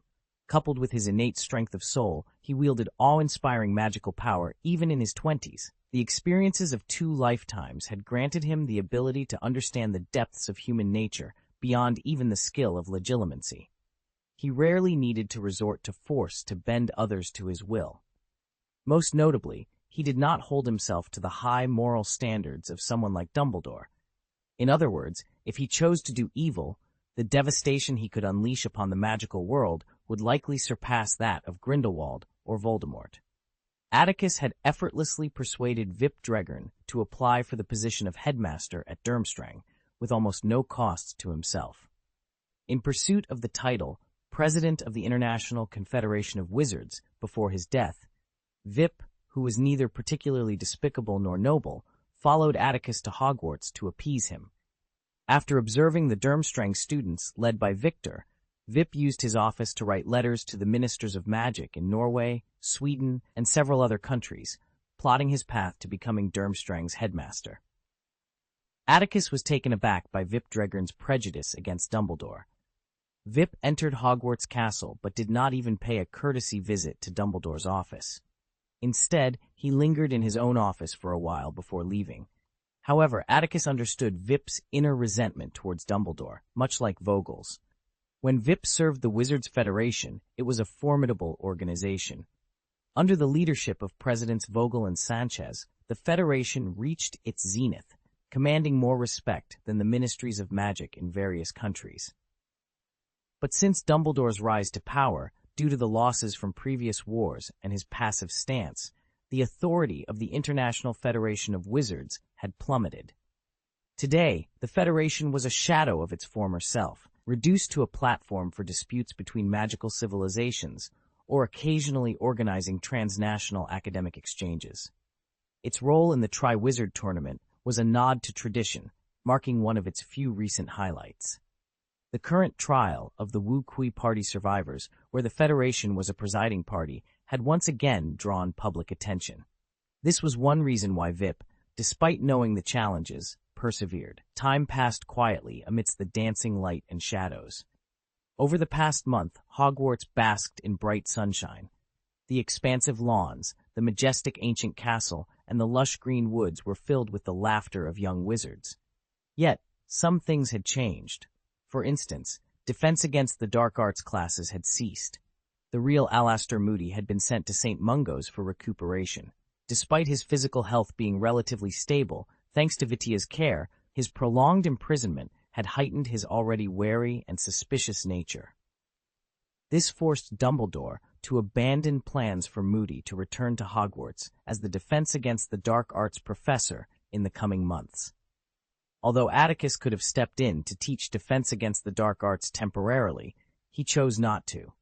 The curse Voldemort had placed on the position was not to be underestimated, and Atticus was not well versed in dealing with such dark magic. He was uncertain whether the curse... The magical world seemed deceptively calm, but beneath the surface, tensions were rising. As Voldemort regained his strength, Dumbledore became increasingly elusive, disappearing for a couple of days each week. Although he didn't explicitly share his plans, Atticus Blaine understood that the private battle against the Dark Lord had commenced. Determined, Atticus resolved to hasten the search for Voldemort's remaining Horcruxes. Professor McGonagall appeared disheartened by her exclusion from the Order of the Phoenix. When she and Atticus crossed paths, she often seemed on the verge of speaking, but ultimately remained silent. Atticus suspected that Dumbledore had given her specific instructions. Meanwhile, Severus Snape grew more reclusive. His colleagues, aware of his past, assumed he feared Voldemort's vengeance. However, Atticus knew that Severus distanced himself to protect his colleagues, understanding that even the most skilled occlumency might not withstand Voldemort's probing. A month later, discussions about the Triwizard Tournament's second task and the mysterious man's return dwindled among students. Yet some were deeply affected. In physical education classes, both Gryffindor and Slytherin students, including Harry's and Draco's groups, intensified their dueling practice, adopting a more serious approach to their training. Despite the Ministry of Magic's efforts to suppress the truth, the Daily Prophet and other influential newspapers reported on Voldemort's return. Even Vitia Cleona's appearance at the tournament was scarcely covered. Although students mentioned these events in letters home, public opinion remained limited. Without official confirmation, many dismissed Cleona's actions as a suicide attempt and viewed Harry Potter's claims as mere hysteria. Deep down, however, they sensed something was amiss, but clung to the illusion of peace.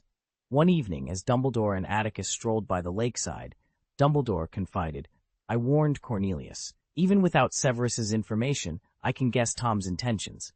He likely plans to break into Azkaban and rally his loyal followers." But Cornelius dismissed this as fantasy, insisting that the mysterious man hasn't returned and couldn't breach Azkaban, guarded by Dementors and its location unknown. To enter Azkaban, he'd have to infiltrate the Ministry of Magic. Atticus, after a moment's thought, replied calmly, "I've already shared my views, Headmaster Dumbledore. At this stage, the Ministry of Magic poses a greater obstacle to us than Voldemort."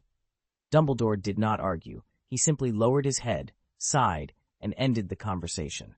Thus, the magical world maintained its vibrant facade, while beneath, an undercurrent of unrest surged.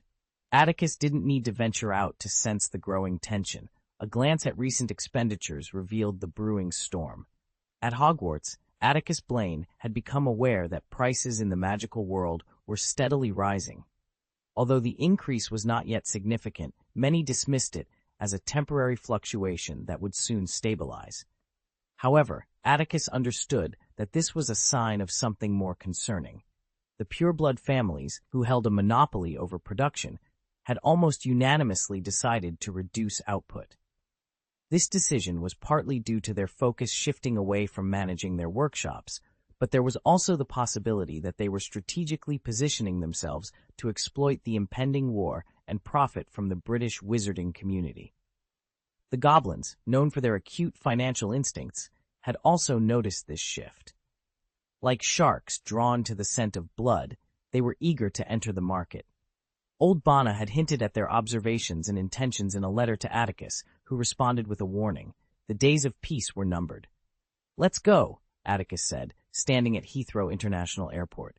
He took one last look at London, shrouded in its characteristic fog and rain, before turning to Remus, who stood beside him with a worried expression. Together, they boarded the flight to New York. End of chapter. Chapter 879, Arrival in New York. After a grueling 9-hour flight, Atticus Blaine and Remus finally touched down at Newark Liberty International Airport just as the last rays of the sun slipped beneath the horizon. For two seasoned wizards, enduring a full day of Muggle air travel was far from ideal. However, the exorbitant costs associated with using the Flu network for intercontinental travel, coupled with the bureaucratic hurdles imposed by the Ministry of Magic, left them with little choice. Given the current strained relations between Hogwarts personnel and the Ministry, Atticus preferred not to humiliate himself by seeking permission. While illegal channels existed, the cost of such a venture was even more prohibitive. Despite their considerable wealth, neither Atticus nor Remus saw the need to be taken advantage of. Besides, attempting such a journey on broomsticks would surely amuse the officials at Makusa. The cramped confines of the airplane cabin left Atticus feeling stiff and uncomfortable. As he emerged from the passageway connecting the cabin, he paused before the expansive floor-to-ceiling windows, taking in the sight of New York as it descended into darkness. He stretched, trying to shake off the discomfort. Nearby, Remus was also attempting to ease his own stiffness, his face tinged with a hint of blue. "Have you never tried a Muggle flying vehicle before?" Atticus asked with a smile. "There was one time," Remus replied, his breath slightly labored as he twisted his shoulders, which emitted a series of cracking sounds. "Right after we graduated from Hogwarts, Sirius and James wanted to try it. It wasn't a pleasant experience. James had a particular disdain for the plane, especially the fan blades under the wings." "Engine," Atticus corrected, his tone laced with curiosity. "What did he do?" "Freezing curse," Remus said, shaking his head. "He nearly caused a disaster. I still remember the chaos, hundreds of Muggles crammed into the turbulent cabin, screaming in terror. James was terrified himself." Atticus chuckled at the memory. The flight from London to New York had been filled mostly with British passengers, though there were a few from other continents, many of whom, like Atticus and Remus, were visiting this international city for the first time. Through the glass, the city center, more than 20 kilometers away, was visible. It boasted more modern architecture than London, and as night fell, the skyscrapers began to twinkle with scattered lights, exuding a sense of freedom that swept across the landscape. As airport security began to disperse the lingering passengers, Atticus and Remus joined the flow of the crowd. "I think we should," Remus began, pulling a guide map from his coat. He frowned at the maze of passages and dense markings that left him bewildered. "The Magical Congress of the United States of America has an office here. We need to obtain our wand-holding license and entry permit before we're allowed in, but—" Remus squinted, trying to decipher the correct route from the signs. "Oh, I think I've found a clue." While Remus studied the map, Atticus let his gaze wander. Suddenly, he spotted a guide sign for Muggles hanging from the ceiling several feet away. A brass owl perched atop the metal sign, observing the bustling Muggles below as it preened its imaginary feathers. None of the Muggles passing beneath the brass owl seemed to notice this extraordinary sight. Evidently, it was invisible to them. As the crowd continued to move, Atticus and Remus prepared to navigate their way through the unfamiliar city. As Atticus Blaine and Remus approached the owl, it locked eyes with them. The owl nodded in acknowledgement, then spread its wings, indicating a direction for them to follow. "The entry instructions they sent me didn't mention this," Remus grumbled, stuffing the guide chart into his pocket. Despite his annoyance, he followed the brass owl's lead. Since taking charge of the workshop, Remus had been juggling the supervision of production and dealing with high-status wizards from various countries, all under the guidance of goblins. Over time, he had grown more confident and courageous, gradually overcoming the stigma of his werewolf identity. They entered a narrow, inconspicuous passage with pale, whitewashed walls. Silver-white metal doors were inlaid on either side, belonging to Muggles who worked at the airport, not to wizards. At the end of the passage stood an elevator, its rusty hall door marked by a dusty maintenance sign, suggesting it had been out of service for years. "We should," Remus began, contemplating whether to press the elevator button. However, before he could decide, Atticus had already done so. To Remus's surprise, Atticus stepped back after pressing the button and turned to face the pale wall beside him. Suddenly, the silence was broken by a buzzing sound. A straight gap appeared in the flat wall, and the walls on either side of the gap faded away like waves, revealing a bright, dazzling space without any visible light source. The metal structure resembled an elevator car. "How did you know?" Remus asked, surprised, knowing that Atticus had never visited this city before. "There's always a trace of magic," Atticus replied with a mysterious smile and a wink. The car had no control buttons. Once they stepped inside, the wall closed behind them. After a slight tremor, the car began to descend. Atticus estimated they moved down at least 150 feet before the car stopped with a clear, monotonous sound.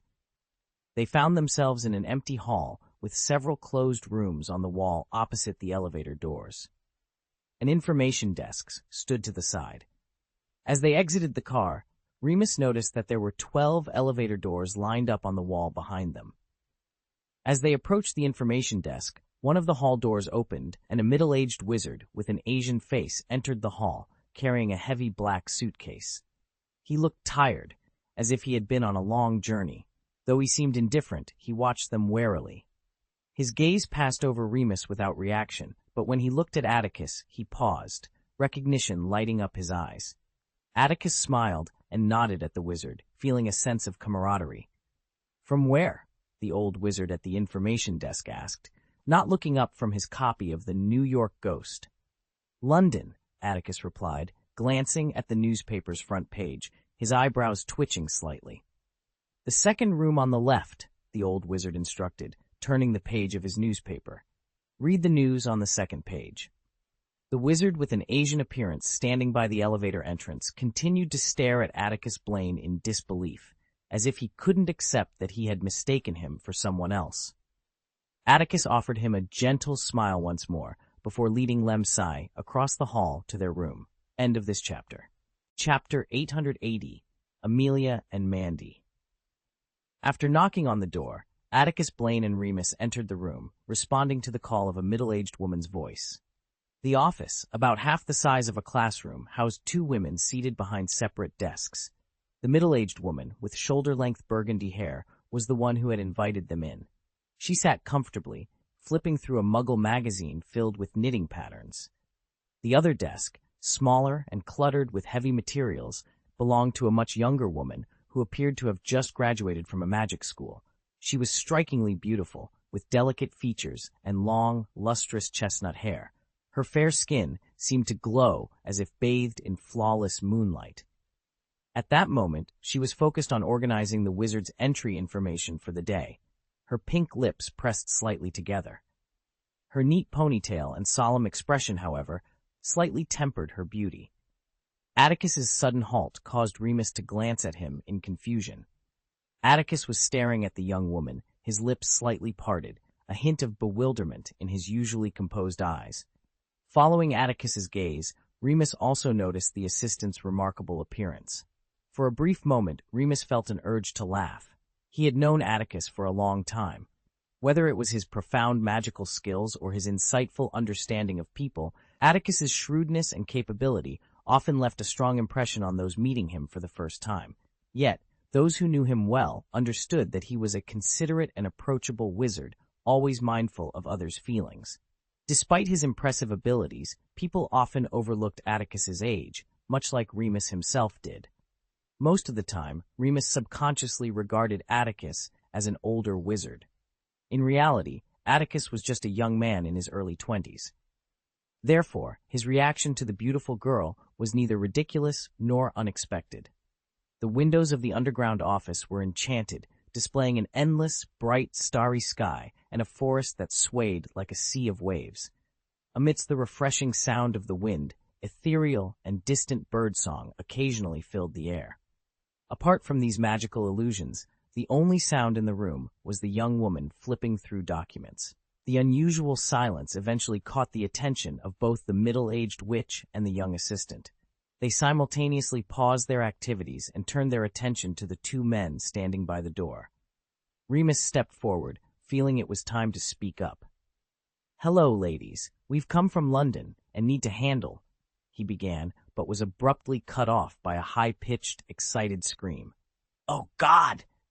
The middle-aged witch, who had been reading the magazine, sprang from her chair and hurried around the table to stand before them. She barely glanced at Remus, who stepped aside awkwardly. Her wide eyes were fixed on Atticus's face, her voice trembling with excitement. "I won't mistake you. Absolutely not. God, I can't be wrong. You are." Her eyes sparkled with recognition as she continued. Atticus Blaine stared, momentarily speechless. He had been lost in thought, but finally snapped back to reality. With a gentle smile, he addressed the middle-aged witch before him. "Hello, ma'am. My name is Atticus Blaine, and this is Remus Lupin. We're here to apply for entry permission." "I'm Mandy Hill," she replied, her voice sharp yet filled with excitement. "Oh, of course, everyone here has a permit. I mean, it's such an honor, Mr. Blaine. I never expected this. Oh, I can't believe it." Overwhelmed by the moment, Miss Hill shook Atticus's hand vigorously, then stepped back, wiping away tears of joy. "Do you remember, Mr. Blaine? You saved our family's lives." This revelation caught both Atticus and Remus by surprise. Remus glanced at Atticus, who appeared equally bewildered. "Last year's Quidditch World Cup final," Miss Hill exclaimed, sensing their confusion. That incredible duel of the century. Harmon, my son, and Deacon, my husband, were there. You stopped the Dark Witch.